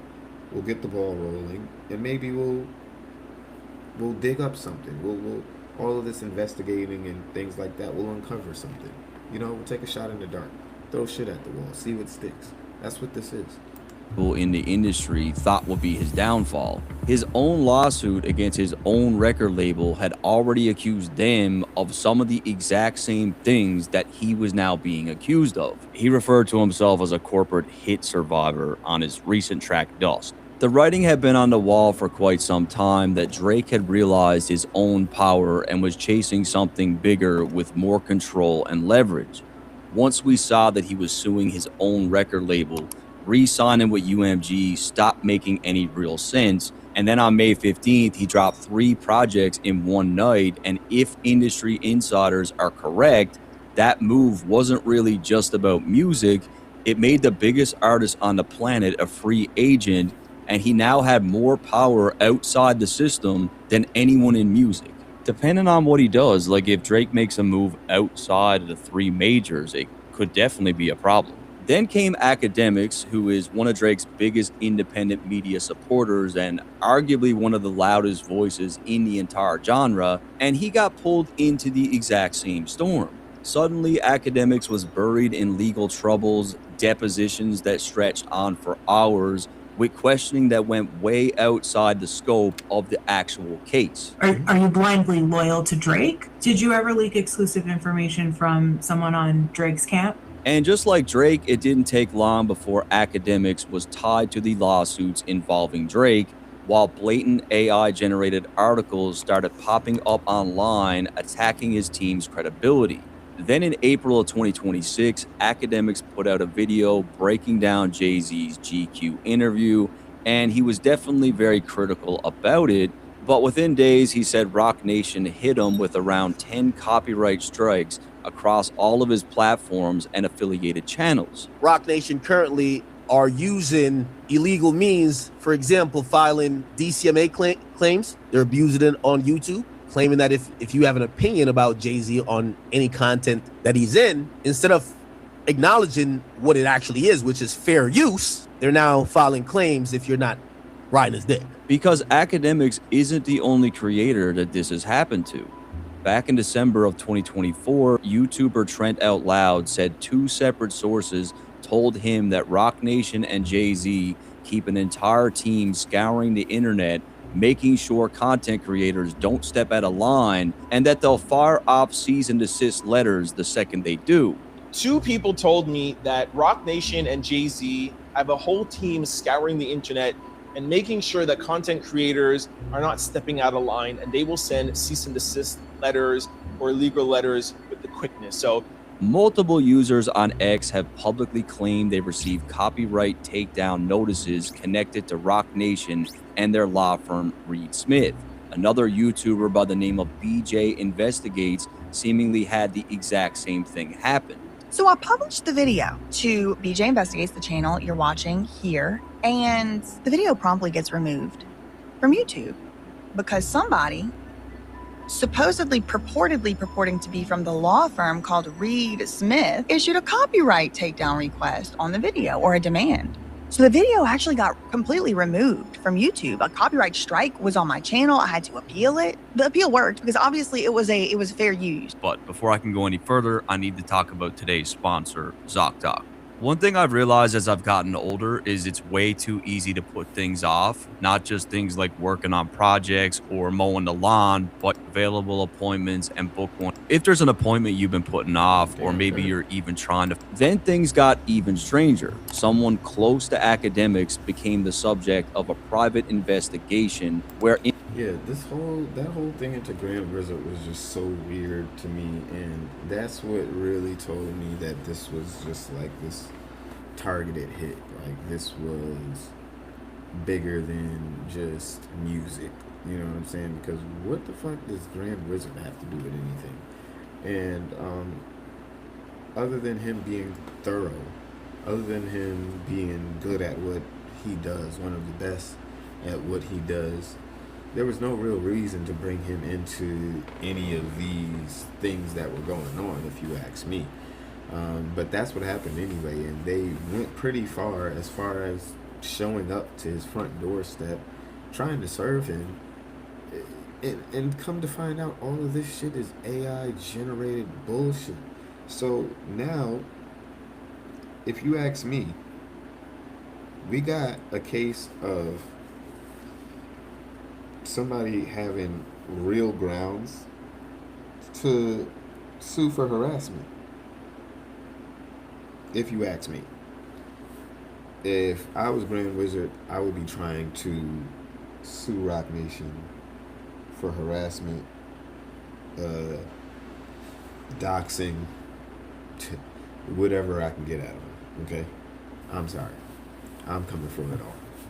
information was being collected, photos were being taken, and spread through mainstream media. Speaking of wire transfers, I hear there's a real investigation going on in Australia into you and your boy George, otherwise known as the Asian Man. Where you getting this information? Yo, George Wynn, how you? But this is where it gets really interesting, because that's when Larry Jackson enters the picture. Larry wasn't just some random executive connected to Drake. He was a longtime partner who helped build some of Drake's biggest moments of his career, and Larry helped shape the entire streaming era. And while Drake was busy fighting for his reputation and his freedom, Larry was building something that threatened to change how the music business works at its core. 6% of new up-and-coming artists now want to sign to a major label. Wow. 6%. And I was like, oh, this is a shift. Larry's company Gamma was built under one simple idea. Artists should have more ownership, more control, and more power over the system that profits off them. And look, if you've been paying attention to Drake, whether it be through his music or symbolism, visuals, he's been saying a lot of the same things. I won't get too far ahead, but let's just say that there have been a lot of rumors about Drake, Larry Jackson, and Gamma making some big moves behind the scenes. Drake has become one of Gamma's biggest supporters, and on May 15th, he doubled down, putting Gamma-affiliated artists all over his releases. He featured Low Shimmy and he featured Sexy Red, and they're both Gamma artists. And then when it comes to Molly Santana, she's not over there yet. This is a prediction. I got a feeling she's going to end up over there. But within just 2 days of the streamer Kitschka revealing the release date for Drake's album Iceman, Larry and Gamma got hit too. This time it came through two anonymous websites, LarryJacksonExposed.com and GammaExposed.com, accusing Larry of fraud, faking streams, and art. Yeah. So all you gotta do to have your enemies featured on the Breakfast Club, where they're airing them out and everything that they do, just, create an AI website, AI journalists, and AI articles, and just go ham on your enemies.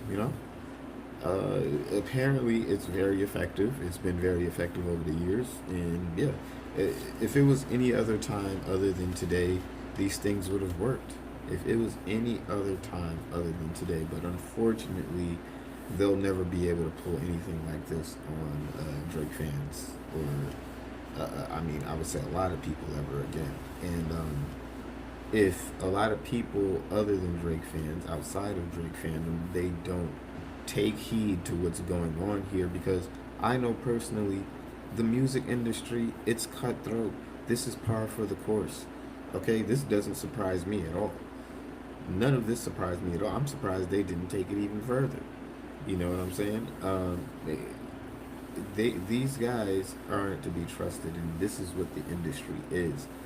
So there's going to be plenty of people outside of us who are going to take this information for granted, and you see some people aren't. Some people are, it's turning some heads. This is creating waves, and the type of waves and conversations that we need to be had in the industry, because a lot of these guys are disingenuous.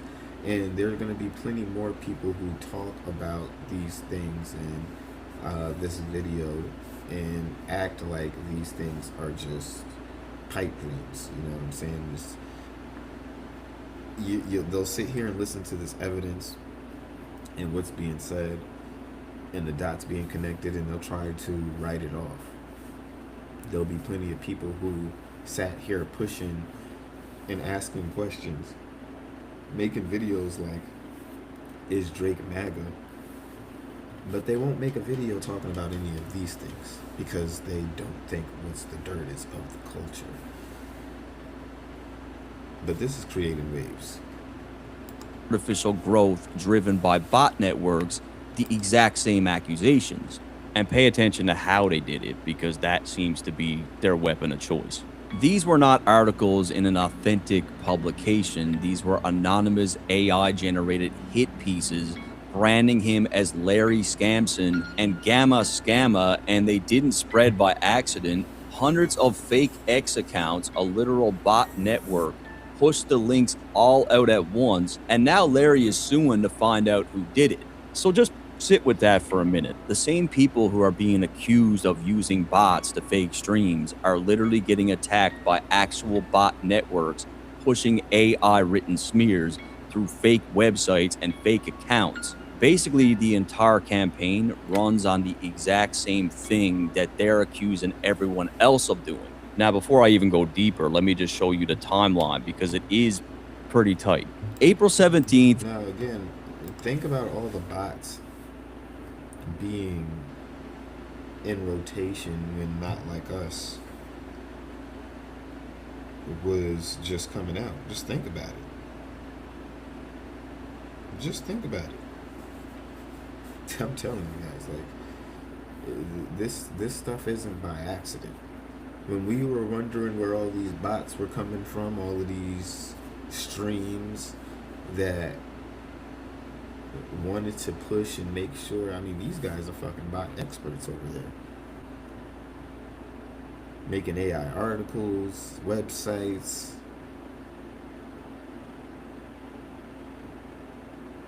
But you're accusing people of these fake streams and things like that. But this is all natural, buddy. This is all natural. I don't know what these guys were searching for here. It's a lot of egg on their face. Drake's lawyers filed their final brief in his appeal against UMG, pushing his defamation case forward. 4 days later, April 21st, streamer Kitschka pulls the book out of Drake's ice sculpture and reveals the Iceman release date. When that release date got announced, the internet was Drake. That's just what it was. He was everywhere. Just 2 days later, April 23rd, Larry Jackson and Gamma get hit, accused of fraud, bots, and streaming manipulation. And then 1 day later, April 24th, an announcement drops about a brand new lawsuit against Drake and Stake, but it's not a reporter breaking the story. It is a press release written by the lawyers themselves, who paid a wire service called PR Newswire to make sure the whole world saw it.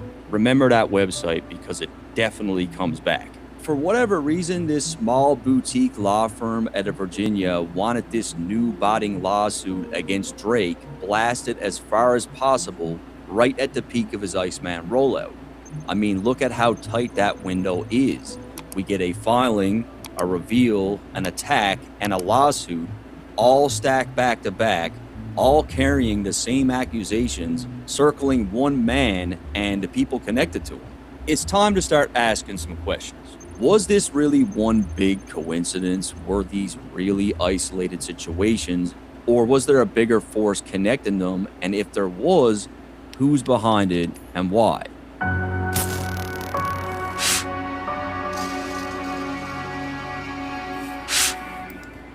Yeah, but not only that, I think a lot of this have to start going back to the beef and looking at what was going on there.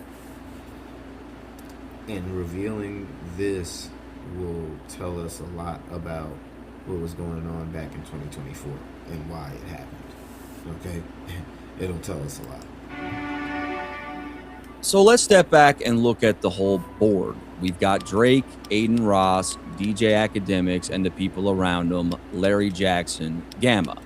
On the surface, these are completely different people, but they're all connected in the sense that they all collaborate and they all represent a similar thing. They're all either outside the system entirely or they're actively fighting against it or a threat to it. And none of them can really be controlled. Drake has never hidden how he feels about the industry, and now it looks like he's a free man.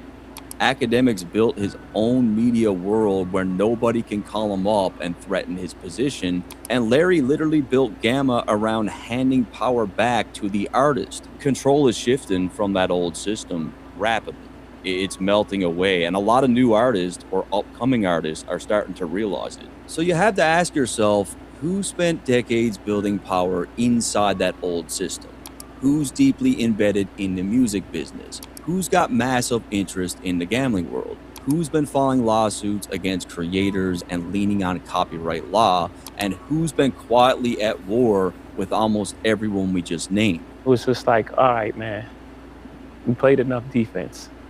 2026 is all offense. First and foremost, let me be clear, this is a theory, but it didn't come out of nowhere. Academics recently revealed on a live stream that he had talked directly with Larry Jackson, who's now suing those anonymous AI websites to find out who's behind them. And Larry reached out to Academics for a pretty good reason, I would assume. But it's really one of the most powerful people in the music business. And this person called me and this person said, I had to reach out to you to tell you you're not crazy. Dude, I'm going through the same thing, but I'm dealing with it legally. He said, I called you just to let you know, if you ever need legal help, if you ever need whatever, I'm here to back you up. But he said, didn't you see some stuff pop up about me? And it looks so beautiful and so good. Where did that come from? when you exposed that they came at you and they're using an AI article, they made a whole AI website about me. Both men noticed a similar pattern and the same timeline, both getting smeared by anonymous AI sites with similar accusations. And if you follow academics, you already know where his suspicions point. So Rock Nation, Jay-Z, their reputation is dirt. Both men seem to be pointing in a similar direction, Jay-Z and Rock Nation, which raises the real question, why would Jay-Z have any reason to go after Drake, Larry Jackson, or the people around him? And what would he have to gain? What would he have to gain?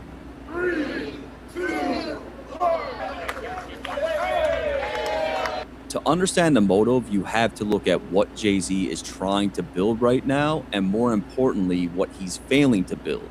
We could start with gambling because Jay-Z isn't a bystander in this field, he is an actual owner. In 2021, he and Rock Nation invested in Fanatics, and he took a board seat as a vice chairman of Fanatics Betting and Gaming. Jay and I started this business together. And in America, you can't just flip on a switch and open a gambling business. You need a license in every single state separately. That is the slow, painful grind Jay-Z and Fanatics have been going through for 4 years. And today, Fanatics sports betting is legal in 23 states. That is the sports betting side of it, but they ended up going after something else. Fanatics decided to dip their toe into online casinos, which is a completely different game with a completely different problem. Online casinos are only legal in 7 states, and Fanatics is only live in 4 of them, which is not what they want. Like, the real prize is the 46 other states. They want them all. And in September 2025, the biggest version of that prize got yanked off the table. Rock Nation was part of a $5.4 billion bid to build a casino right in Times Square with a Fanatics sportsbook inside Jay-Z's own 4040 club. So this is the video or the deal that linked Charlemagne with Rock Nation, and basically this is a casino that Jay-Z was fighting tooth and nail for, and had, you know, all his shills basically kind of buttering up and moving the market in the way that they needed. However, it just didn't work. A city advisory board killed it. 4 votes to 2 declined. Bid to create a casino in the middle of Times Square appears to be dead in the water. They needed 4 of the 6 votes in order to move forward, but they only got 2 of the votes on this board. Overwhelmingly, we've heard overwhelmingly from residents from Manhattan Plaza to Midtown, even small businesses around emailing, calling us, over 1,000 emails and phone calls saying they did not want this to be the economic driver in our district. Now let's look at the other side, which is Stake, one of the biggest online casinos in the world, and Stake doesn't apply for anything. Stake.com is an offshore crypto casino banned from operating in the United States, so the American side runs through Stake on a loophole. You buy gold coins, you get Stake cash, and you redeem Stake cash for real money. They call it a sweepstakes or a promotion, not gambling. And because it's a promotion, they skip state gambling laws entirely. Yes! Oh my God! Yes! And Drake is definitely a big part of Stake. He had a deal reported to be worth at least $100 million a year to gamble on stream, bet on sports, and drive players to the platform. And what I'm about to tell you next really matters, and it is not just a theory, it is literal facts. The license and And looking at it from Jay-Z's point of view, it must be pretty frustrating that every time you try to do one of these ventures, i.e. Fanatics or a title, that Drake is on the other end with the ops, just lending his unlimited clout. Just lending his unlimited clout and skewing the algorithm in their favor.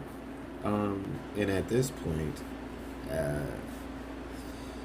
yeah, it's starting to make sense. Of course, Jay-Z is going to come out and try to put if nothing else, try to at least put a wedge in between what they got going on and the things that they're doing, so that he could at least, I guess, get some of the market. But I don't see much about Fanatics. It's a lot of stake. And what's the other one? It's a lot of stake in the other shit. If it's not stake, I don't know what else it is. It's like,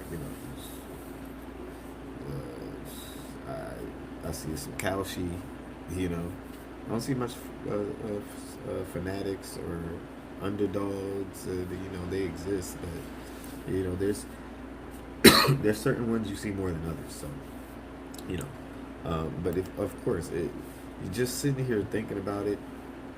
If every time you look across the aisle and there Drake is with the competition, shitting on everything you got going on, hey, I almost feel Jay a little bit, just a little bit. Regulated gambling industry has been openly trying to kill Stake's entire business model. The American Gaming Association has spent years arguing that sweepstake casinos are illegal, and they're pushing regulators to completely shut them down. They want to kill Stake. They want them gone. And they're not the only organization that feels that way. Fanatics Sports Betting, Jay-Z's company, is part of an organization called the Sports Betting Alliance.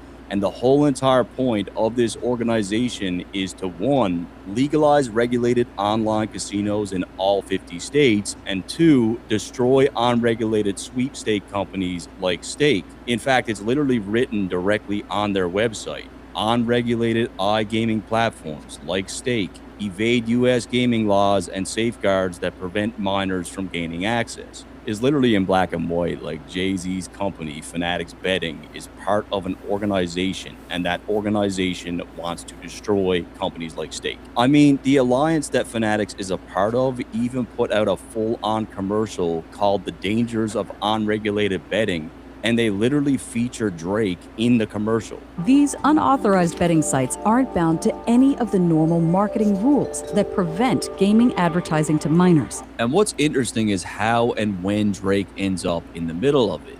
Stake was getting sued all through 2025 by multiple states through multiple lawsuits, and Drake's name never came up once.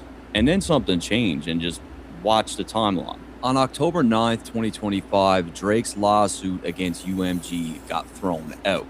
18 days later, he's suddenly named in a Stake lawsuit in Missouri. 2 days after that, New Mexico. A few weeks later, Virginia, then New Jersey. It was like a whole year of Stake lawsuits with not a single mention of Drake, but then all of a sudden, something happens where he ends up in lawsuit after lawsuit. However, the most important cases to focus on are the Virginia and New Jersey cases, and they were both filed by the exact same law firm. These two cases go beyond gambling entirely. They claim Drake used a hidden tipping feature on Stake to secretly send crypto to pay for bot farms, fake accounts, or machines used to stream his music and fake his popularity. Now just stop and think about that. These are gambling lawsuits. Someone is trying to get their gambling money back.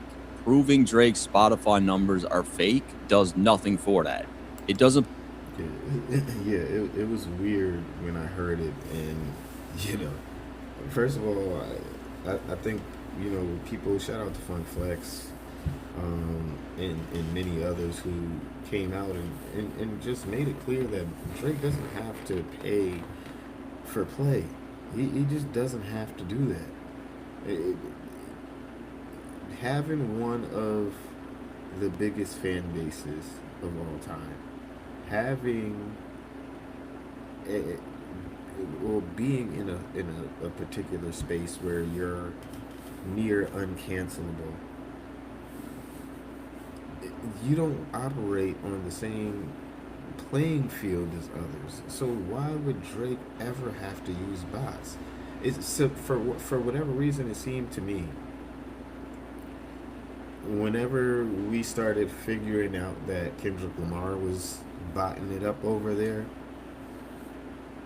that all of a sudden these That's what it seemed like to me when I was looking at it. It seemed like, oh, okay. So, and this is why a lot of this flew under the radar for me, because it seemed like, oh, okay, well, we know that Kendrick Lamar is botting these streams now, so we're going to say Drake bots his streams. We're going to say he's in a lawsuit or he's botting streams. That's what it looked like to me. So I immediately dismissed it, but I'm glad we have someone, again, looking and peeling back the layers and really looking at what was going on around that time. Put a single dollar back in anyone's pocket. It has nothing to do with gambling, so why is it in there? Botting allegations or fake streams do not matter to a gambler, but they do matter to the music industry. Here's the question that actually matters. Forget who's behind these lawsuits for a second. Just ask yourself, how does a lawsuit like this even come to be? Well, a gambling lawsuit would start with someone who lost money, and in Virginia, that's two women. How do they even have this information about what Drake is using his funds for and paying? How would they even have this fucking information? Women, allegedly stake users, who found a lawyer. They go in, they say, I lost money on an illegal platform. Dirt, what's up with the physics? And, just doing a lot. Doing a lot. And I want my money back. It's a very simple case. Like, I lost money, that casino is illegal, I want it back. That's it. So how do two random women who lost money on a casino app walk into a law office with detailed theories about Drake's crypto tipping with streaming farms and bot vendors, and then there's this guy named George moving money in the background? How did those women even get that information?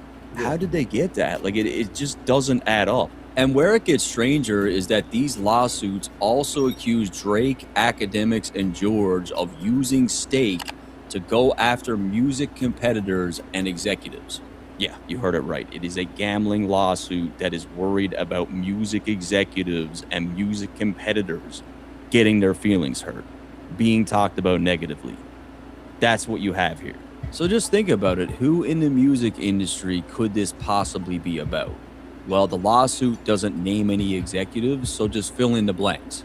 Who have Academics and his team actually been critical of over the last couple of years? Only two camps come up. TDE, the Kendrick side, Punch, Dave Free, Doechii, and Rock Nation, Jay-Z, and Desiree Perez. Those are the only two. The only two. Now, I want to be careful here, so let me tell you what I can prove and what I can't, because I can't tell you who filed these lawsuits, but what I can tell you is the names that keep coming up over and over again over the last 2 years. And it starts with Academics. It goes back to the Tory Lanez and Megan Thee Stallion trial.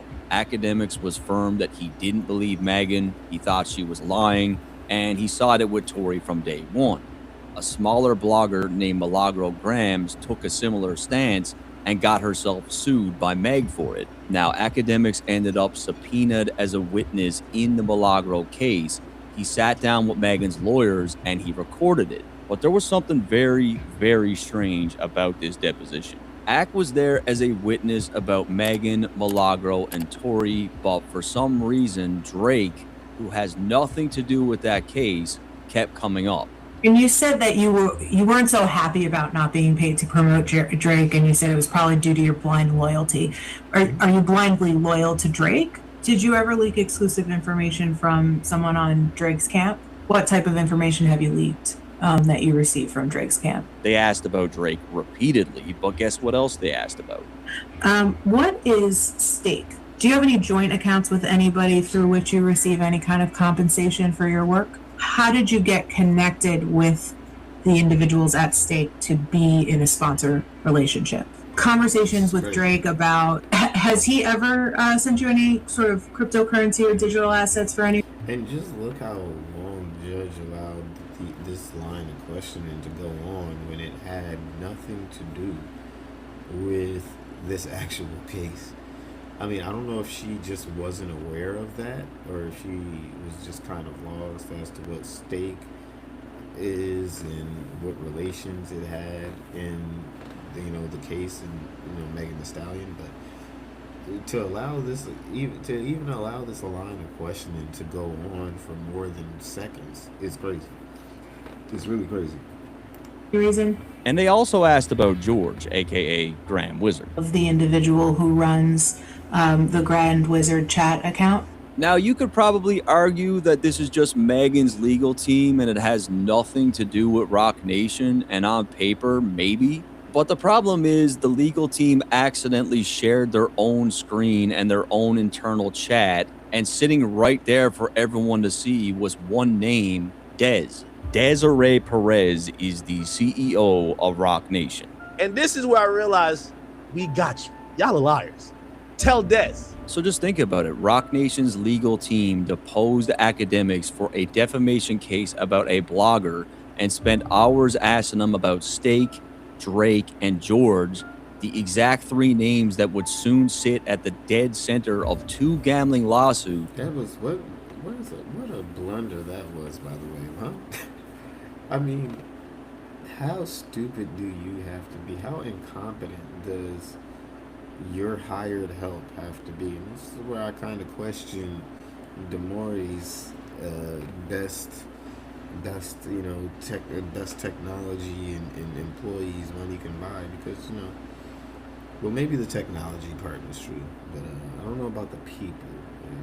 She didn't say the people were the best that money could buy, because these guys are some fucking idiots. Okay, we gotta find more competent people if you're gonna be doing all of this corporate espionage shit. Okay, you gotta find more competent people. Maybe hire some ex-military, some ex-special ops. You go full throttle if you're gonna do this shit. Just go full throttle.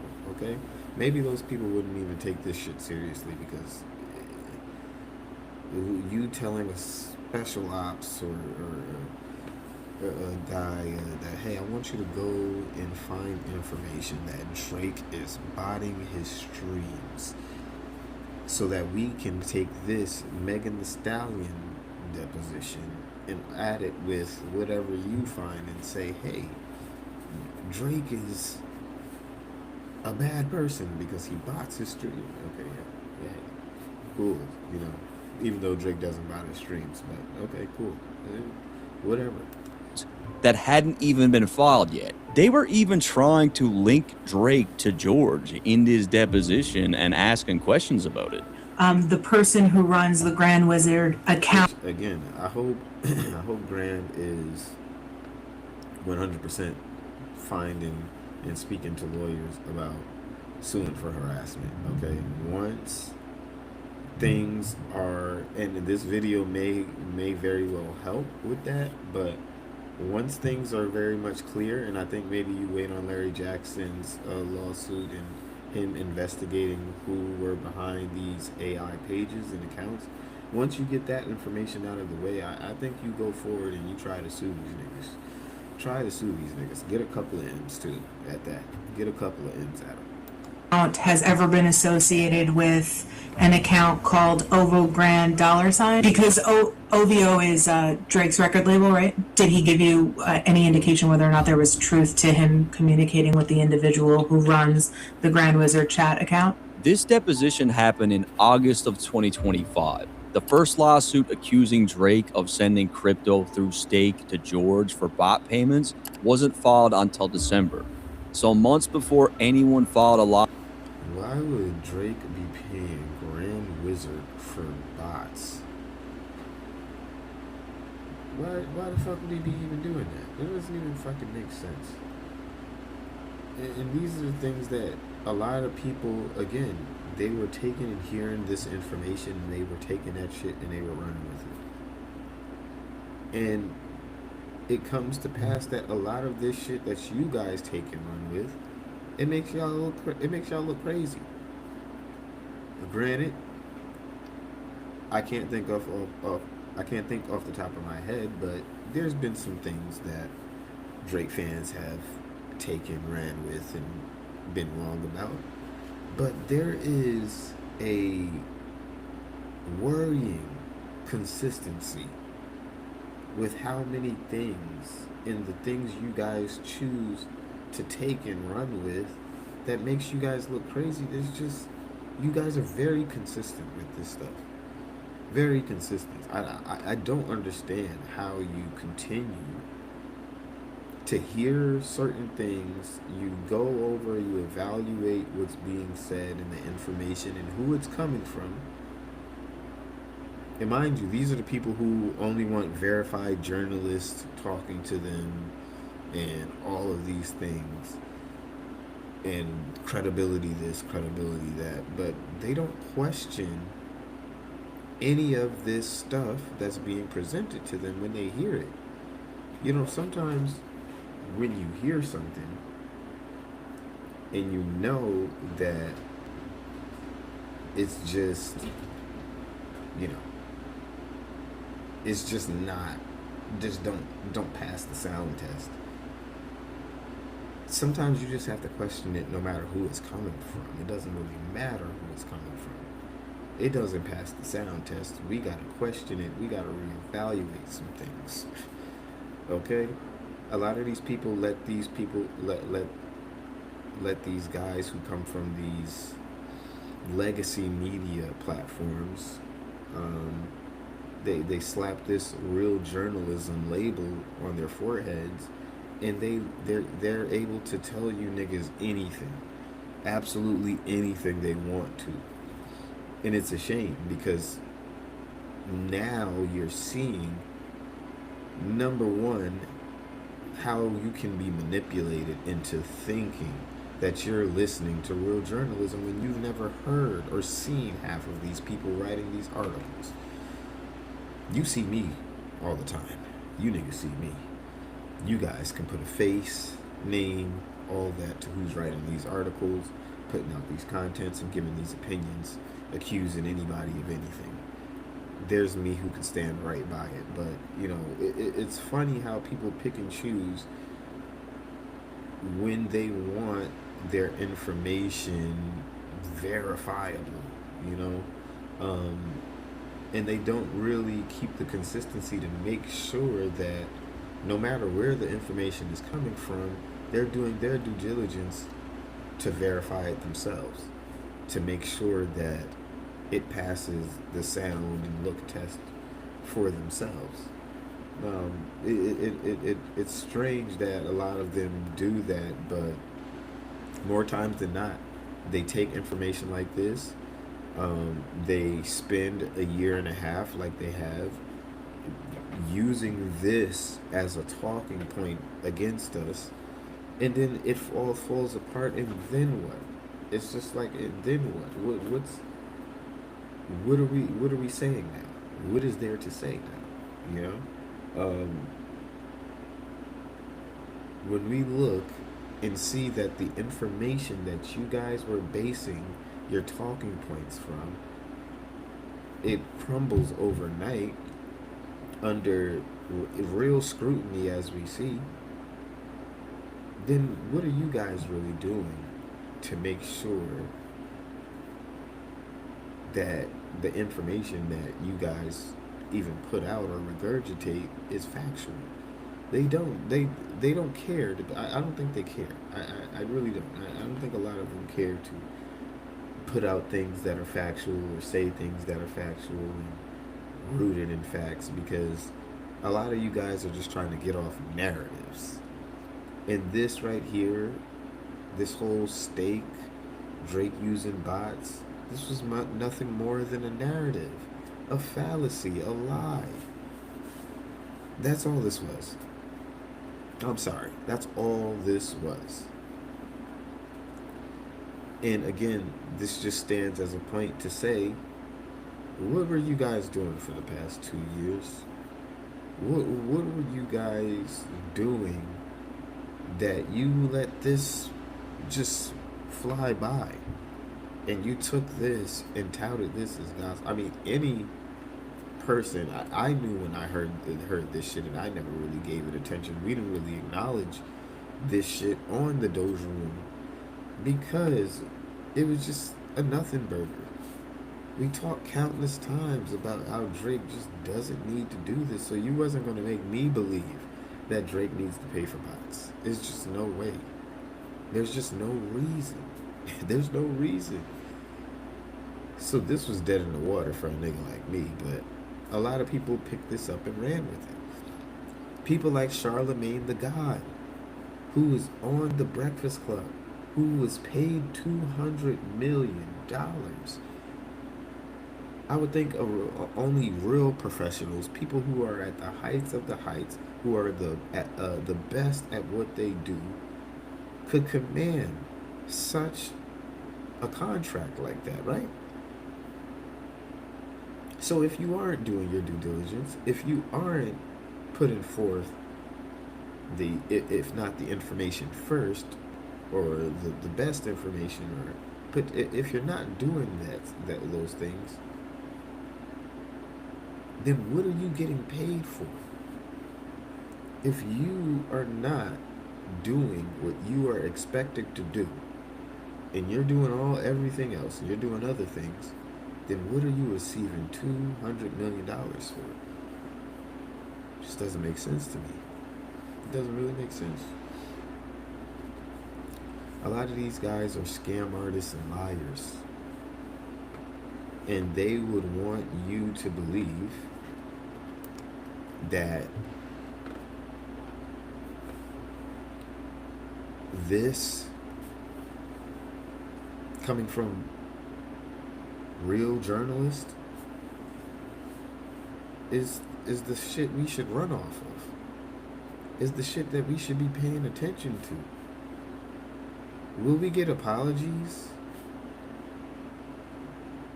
Will any of these people come back and say I was wrong after touting this for years? Will we get anything like that? No. It's not going to happen. It's simply not going to happen. Day after day, video after video, these guys are proven to be liars, manipulators, grifters. I mean, how can we sit here and take anything that these people say seriously? How do you guys take it seriously? I'm trying to figure it out.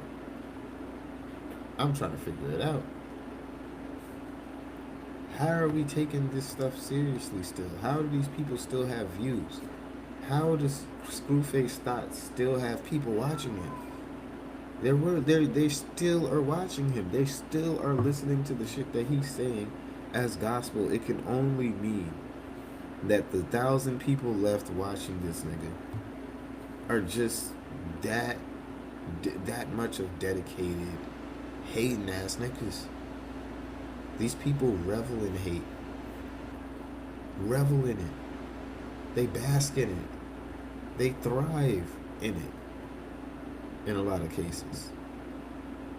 Just depends on who they're going up against. But at the end of the day, it's sad. All of this was a nothing burger. Slander. Defamation. I would even go for it if we could prove it. This is defamation. Clear cut. Defamation.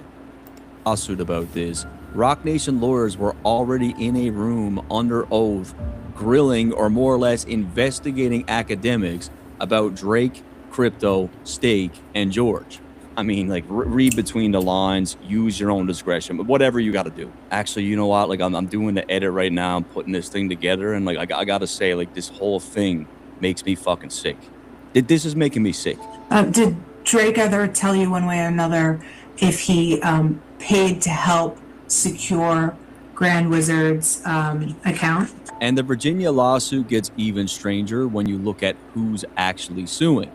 At first, it was just two women, Tiffany Hines and Lashana Ridley, and because their names are now public in a very public case against a very public figure, I pulled their backgrounds. And guys, class action lawsuits usually contain about thousands of people, hundreds of people, if anything, at very least. We're talking a handful of people at most. Enough people that we can count on two hands, maybe. Come on, what are we talking about? This is not their first time inside a courtroom. Lashana Ridley was convicted in 2015 on a cocaine felony. And like a lot of people who get caught in the system, it didn't end there. It turned into years stuck in the probation trap. Violation after violation, always at the mercy of the court. That cycle finally ended for her in 2021 when she got an early release. And you will see in a minute why all this matters. The other plaintiff, Tiffany Hines, had the exact same charge, a 2018 cocaine felony that sent her down the same probation rabbit hole, multiple violations, constantly back and forth with a judge. For this one, I couldn't confirm whether her probation had ever been fully lifted. But now it gets really interesting, because eventually 6 more people were added to this lawsuit, and most of them are directly connected to those first 2 women. First up, we have 63-year-old Regina Ridley. This is Lashana Ridley's blood relative. They shared the same address for years. This I've confirmed. But that's not even all, because another person directly tied to Lashana got added. A man named Freddie Ray with multiple felonies between 2007 and 2016, and records showed he lived at the exact same address as Lashana, and as of 2026, it looks like they still live together.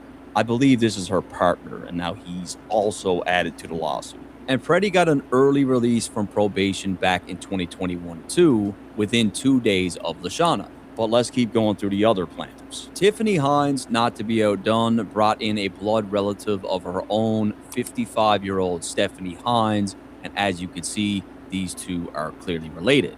Then they added Takia Adams, same pattern of run-ins with the law, with a more recent identity theft conviction in 2024. As far as I could tell, she's still on probation. Then there was Ricola Lachey, again through the court system multiple times, 2 drug felony convictions, a probation history just like the others, with a violation in 2024. Keep in mind, these people are like extremely concerned over Drake's streaming numbers, right? It's imperative that they get to the bottom of this. They're losing sleep over it. And they don't want the executives being talked about negatively. So let's look at this for what it is. We've got 2 plaintiffs that share the last name Ridley. 2 more share the last name Hines. In an 8-person class, half the names are pairing off. 2 of them, Lashana Ridley and Freddie Ray, have shared the same Norfolk address for years. Not the same city, they live in the same house, and all 8 come out of the same metro area, running through these same criminal courts. It looks completely ridiculous. A class action lawsuit is supposed to be open to anyone who is hurt by the thing you're suing over. And the whole point of a platform like Stake is that anybody, anywhere with a phone can lose money on it. A real class should have scattered total strangers, but instead you've got shared last names with blood relatives, shared households, all packed into this one tiny corner of one state. In my opinion, this is not a class of strangers who all stumbled upon the Stake app. These are people that know each other, that filed together. Which raises the obvious question, if these people were connected before the lawsuit, whether it was from the same families or being from the same neighborhoods or in the same court, then who brought them together, and who decided this was the group that should sue Drake with an elaborate theory about botted streams and crypto tipping through Stake? This is where we look into the firm that filed the lawsuit. The firm handling the Virginia case is Impressa Legal Group, the same firm that filed the New Jersey lawsuit, which is basically a carbon copy. It has the same theory from the same firm. And when you look at the lawyers whose names are actually on the filing, it gets interesting fast. George Costell and Richard Kelsey of Impressa Legal Group. George Costell owns the firm, but the interesting part is his history. He's a former commercial litigation partner at a firm called Reed Smith, and I'll explain why this matters in a second. The other owner of the firm, Jason Matchek, was also a partner at Reed Smith, and Richard Kelsey, the other attorney on the case, worked at Reed Smith too. In fact, it's right here on his own Facebook. It's even on Impressa's own website under the About Us page. It proudly lists Reed Smith as one of the firms that their attorneys come from. And I know what you're thinking, right? Like, lawyers change firms all the time. Like, what's the big deal? And you would be right if Reed Smith were just any firm, but Reed Smith isn't just any firm. It has a very specific, very documented relationship with Rock Nation and the woman who runs it. Her name is Desiree Perez. She is the CEO of Rock Nation, one of the most powerful people in the entire music industry, and Reed Smith is her personal law firm. Right now, in 2026, Reed Smith lawyers are representing her personally in an active lawsuit. This is all confirmed in court records. But to understand why Desiree matters here, you need to look at who she actually is, because Desiree Perez has a documented history as Jay-Z's fixer, or the person who handles the problems. Back in 1994, she was arrested in a major federal drug case and charged in a conspiracy to distribute narcotics. She became a government informant, took a probation deal, and later served 9 months in prison in 1999 for violating it. Desiree Perez is not new to the system. She's basically navigated it her whole career. Then, decades later, in the final hours of his presidency, Donald Trump gave her a full pardon. And here's the part that's even more compelling, because in 2023, ESPN conducted an investigation into how NFL coach John Gruden's private emails got leaked, which was a leak that ended his career and helped bring down an NFL owner. According to that reporting, the operation was run through Reed Smith with the help from Desiree Perez, using leaked private communications to take down a target. Basically, in a nutshell, this wasn't just an attorney dealing with her client. It sounds like Desiree Perez and Reed Smith were working together as conspirators. Yeah, how the fuck is Desiree Perez getting private emails to leak and shit like that? Like, come on, what the fuck are we talking about? To destroy someone's reputation. This is not a rumor. This was documented by ESPN. So just think about the playbook. Perez and Reed Smith have already been described in national reporting as a unit that used leaked private messages to destroy someone. And the same firm that is filing this lawsuit against Drake and Stake is in the bloodline of Reed Smith. Now look back at these lawsuits against Drake, because they say the exact same thing. It's about leaked DMs, leaked chat logs. Do you know that his DMs were leaked? That what was leaked appeared to be DMs between the person who runs that account and Drake? And it even goes deeper. Reed Smith doesn't just represent Desiree personally, it represents Rock Nation, the company. Remember in 2024 when Megan Thee Stallion was sued by a former cameraman named Emilio Garcia? In that case, Rock Nation's lawyers were Reed Smith, and Megan's lawyers were Quinn Emanuel, the same Quinn Emanuel you saw in the Academics deposition. Basically, the lawyers who were questioning Academics worked with Reed Smith in the past, which is Desiree's firm. So let's just line up what we have. The two lawyers who filed the Drake lawsuit came out of Reed Smith. Reed Smith is tied to Desiree Perez and Rock Nation. Reed Smith works alongside the same firm that deposed Academics. We even mentioned earlier in this video that Reed Smith was the firm who was filing these false copyright claims on behalf of Rock Nation. To be from the law firm called Reed Smith, issued a copyright takedown request on the video. But what does that have to do with this Virginia lawsuit? Well, remember, almost everyone in this case has a criminal record and a history of probation problems, which brings us to Rock Nation's nonprofit, Reform Alliance. Reform Alliance is a criminal justice organization co-founded by Jay-Z, Fanatic CEO Michael Rubin. Remember, he's in the gambling business too. And then Desiree Perez is on its board. The company's entire mission is fighting the probation trap, which is the exact system that kept a lot of our plaintiffs stuck in a cycle of violations for years. Then there's the fact that some of the plaintiffs in this case seem to still be on probation. One of the first states that they went into was Virginia. In 2021, Reform Alliance pushed to change Virginia's probation laws, and they won. They got a law passed that allowed early release for people stuck on probation, and it took effect July 1st, 2021. Now remember Lashana Ridley and Freddie Ray, two of the plaintiffs suing Drake. In December 2021, 5 months after that new law kicked in, Lashana Ridley was released from probation early, and exactly 2 days later, so was Freddie Ray. So basically, the people suing Drake were freed from Virginia's probation system in the exact same year that Jay-Z and Desiree Perez's organization rewrote Virginia's probation laws. But this only gets tighter. On October 18, 2024, Reform Alliance and Rock Nation held a massive public job fair in Virginia. The job fair was built to help formerly incarcerated people find work and get help cleaning up their criminal records. And guess who Rock Nation brought in to handle the legal services at the event? Reed Smith. The exact same firm that represents Desiree Perez, the exact same firm that represents Rock Nation, the exact same firm Impressa's owners came from. They were physically in the room at Rock Nation's event in Virginia, sitting across from formerly incarcerated people, people who were on probation, and we know Reed Smith was there because Reform Alliance said it themselves. Their own website said Reed Smith would be on hand to help with expungement. Expungement is when they erase the records from your criminal history, wipe them entirely. And do you guys remember PR Newswire, the paid wire service website that Impressa used to blast out the Drake lawsuit right in the middle of his rollout? I looked into their full history on it.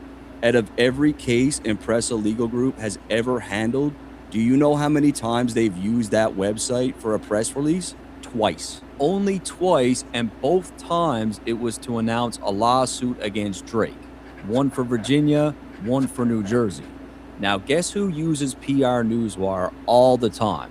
Guess who has a whole account for announcing their biggest initiatives? Rock Nation and Reform Alliance. Rock Nation pays PR Newswire constantly. Pretty much everything Jay-Z does gets pushed through it, including that exact Virginia job fair in October 2024. So basically, a tiny firm that had never touched PR Newswire suddenly used the exact same paid platform Rock Nation lives on to run a national smear on Drake, using lawyers who came out of the exact same law firm that Rock Nation uses, representing plaintiffs who benefited from Rock Nation's probation laws, many of them blood relatives, in a gambling lawsuit that's somehow really about the authenticity of Drake's streams and music executives getting talked about.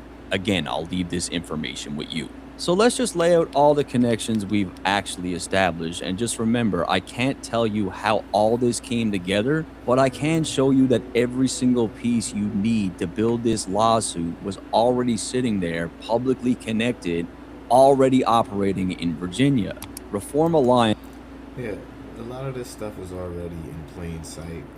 I'm glad that Dirk did his due diligence, and go ahead, please support his Patreon and his videos so that he can continue doing great work like this. I'll leave the rest to what it is, because we did a couple of hours ago also get a TDE lawsuit update that came out. So I want to get to that, but shout out to What's the Dirt once again. Great work. There's not too many people in the industry or in the game or in this space that is as thorough as this guy, and a lot of people try to take him down. A lot of people try to discredit him because of these very reasons right now. Okay, this right here, a lot of them don't do the work. A lot of them can't amount up to like I said, and I tell my homies this all the time, a lot of guys don't have the talent that we have in Pinky. Okay, so when you see him, doing videos like this, making timeless pieces that we'll forever come back to, you'll be able to, even if it's true, if it's not, you'll always be able to come back to and say, this guy was on to something here, or hey, this guy laid it all out, and now we're coming back months later, maybe years later, and seeing that everything laid out was the truth. So shout out to him for doing this, doing work for the community, I would say, because this is not even just a Drake fans thing, but these guys can't continue. They can't be allowed to continue to operate like this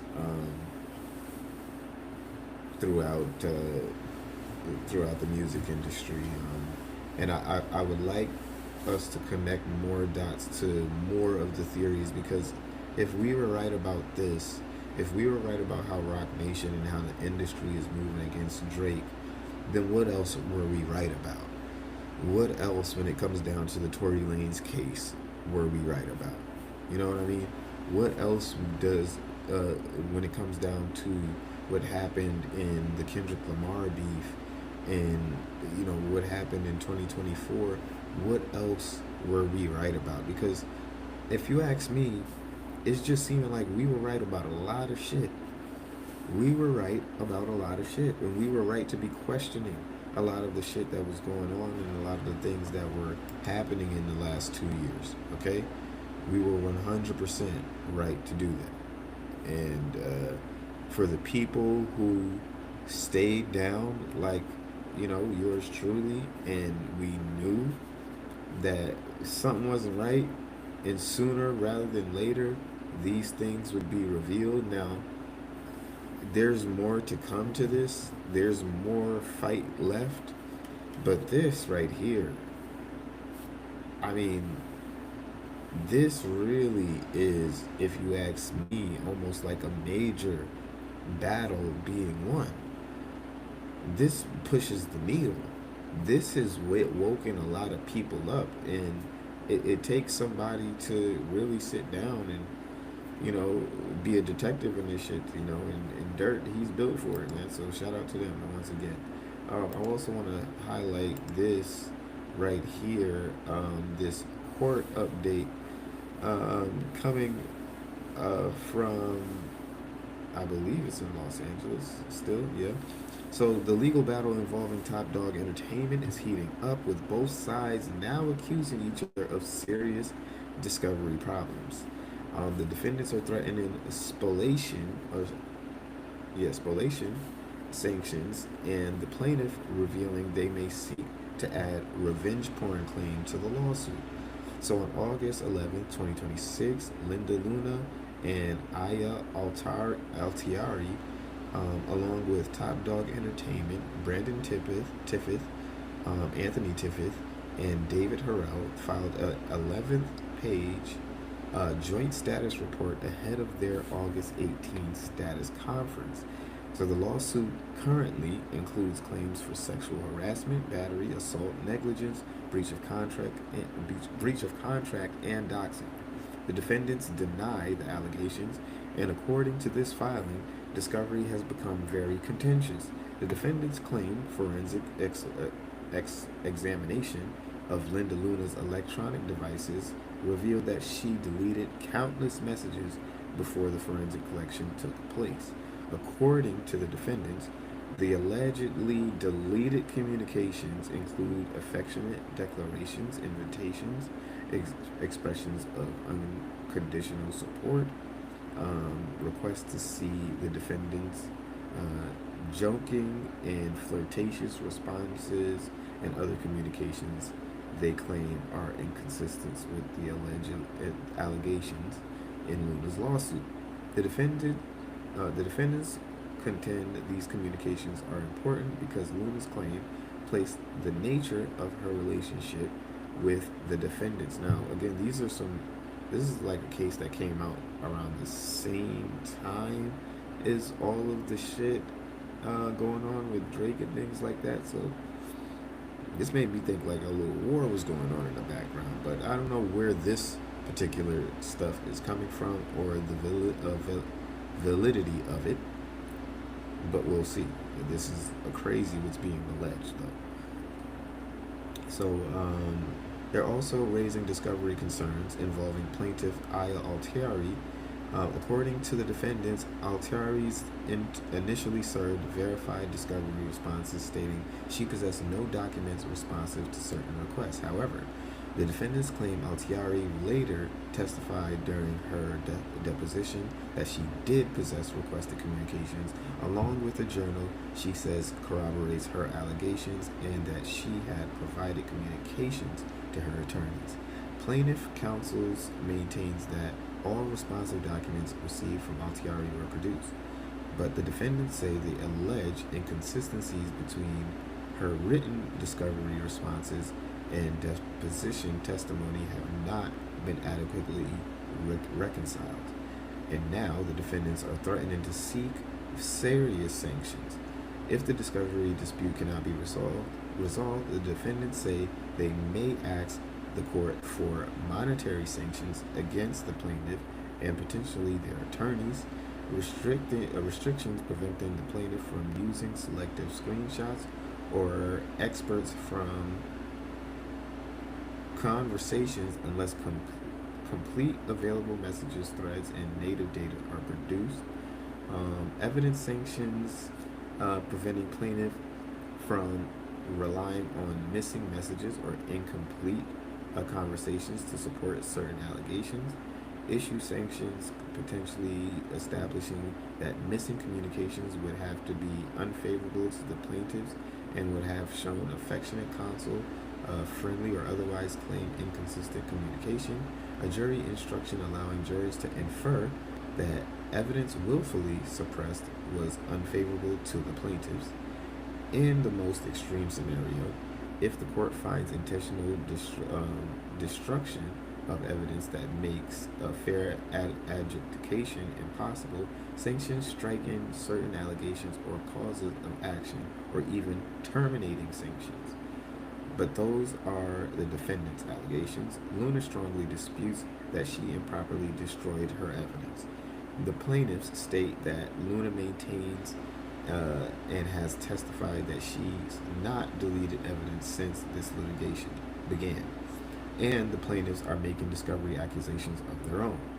According to the plaintiffs, the forensic collection of Luna's data revealed a certain message threads produced by the defendants as supposedly complete exchanges or actually missing messages sent by the defendants. The plaintiffs say that they currently do not know the cause or extent of those alleged omissions and have demanded inspections of defendants' electronic devices and accounts. They also accuse the defendants of repeatedly asserting private or privilege objections without providing a promised privilege log. And the other major development, the plaintiffs revealed that the defendants produced an intimate video of Linda Luna during discovery. According to Luna, the video could only have originated from the former romantic partner whom she says she sent it. That former romantic partner is not currently a part of the lawsuit. Luna says she does not believe the intimate video is relevant to the existing claims or defenses and is now conducting discovery to determine how the defendants obtained it, who provided it, and whether the defendants solicited it, with whether they transmitted it to anyone else. Defendants, depending on what that discovery reveals, the plaintiffs say they may ask the court for permission to amend the lawsuit and add the claim under California's law involving the non-sensual distribution of intimate material, or non-consensual, commonly referred to as revenge porn. And in the evidence that shows the defendants allegedly soliciting the video, the plaintiffs say they may also seek to add a claim for aiding and abetting a violation of that law. To be clear, no revenge porn claims have been filed at this time. The plaintiffs are saying they may seek permission to add that claim depending on what they uncover during discovery. The plaintiff also intends to pursue extensive additional discovery, including deposition of all 4 defendants, additional Top Dog Entertainment representative employees, third-party witnesses, and various TDE artists whom they believe have knowledge relevant to their allegations. So possibly can we see a deposition for Kendrick Lamar or anybody? Basically Schoolboy Q. Who are we going to see in there? So they could call anybody. I doubt they'll get Kendrick Lamar, though. I don't know. They also anticipate issuing subpoenas to RCA Records, Sony Music Entertainment, Dash Radio, and NVIDIA Law Enforcement Agency concerning alleged prior similar charges involving one of the defendants. So that's basically where we're at. The defendants are basically saying that, hey, this bitch is deleting messages. There's messages that show that we've been intimate. She has been into this relationship between us and everything was consensual. Whereas on the flip side, The girls are saying, in particular Linda Luna, is saying that these guys are putting a video in discovery that they had no business even having in the first place, and that came from somebody who isn't even involved in this lawsuit. It's pretty crazy stuff. So indeed, if they are getting evidence that they either paid for or somehow obtained to try to make her look, I guess, bad, or make it seem like they were, I don't know, it's a lot, it's a big mess. If they were in fact doing that, it's going to look bad on them on either side, either way, if any of these things are true. Okay, so the plaintiffs further intend to seek permission to inspect and photograph certain locations connected to their allegation, including Brandon Tiffitt's residence, David Harrell's apartment, and a residence identified as the complaints in the complaint as the TDE house. Plaintiff says that they may also seek financial condition discovery concerning Tiffit and Harrell if they can establish a substantial probability of prevailing on their request and punitive damages. Meanwhile, the defendants say they anticipate filing a motion for summary judgment, or alternatively a motion for summary adjudication, seeking to dispose of some or all of the plaintiff's claims before trial. The settlement also appears to be a long way off. The plaintiffs have proposed private mediation, but the defendants say there is currently an egregious gap between the relief sought by the plaintiffs and the defendant's position, and the claims completely lack merit. The defendants say that they believe alternate dispute resolution will be more productive after the ongoing discovery disputes are resolved. The parties are nevertheless are required to complete ADR by December 4th, 2026. So this is going to be going on well into the year. As it says, the case is currently scheduled for trial on May 17th, 2027. Full documents are there, which we'll read through, and if there's any additional information that I have to give you guys, as usual, I will make sure to provide that. Okay. Yeah, so all in all, guys, I wanted to hop in here. I got about a week to hop in here for the next couple of days, catch up on everything going on, and really just talk to you guys about everything going on with me. So we'll be doing that. I appreciate everybody for stopping here into the Doja Room. We here late night just talking, and some of you guys probably got to go to work and do other things like that, but you decided to stop here, and that's always greatly appreciated. Okay, so thank you for stopping into the Doja Room. Before you go, please make sure you hit us with a subscribe. If you're not following me yet on X, make sure you give us a follow on X, okay, where this is the hub, this is the home, where we do just about everything. We got articles, we got media, we got everything sitting right here for you on X. So feel free to hit us with a follow and join that Doja Room community, where we're doing music reviews, we're doing movie reviews, we're doing show reviews, and we're even doing reviews of artists of our own with our rap rips, and creating these baseball inspired, the basketball inspired cards.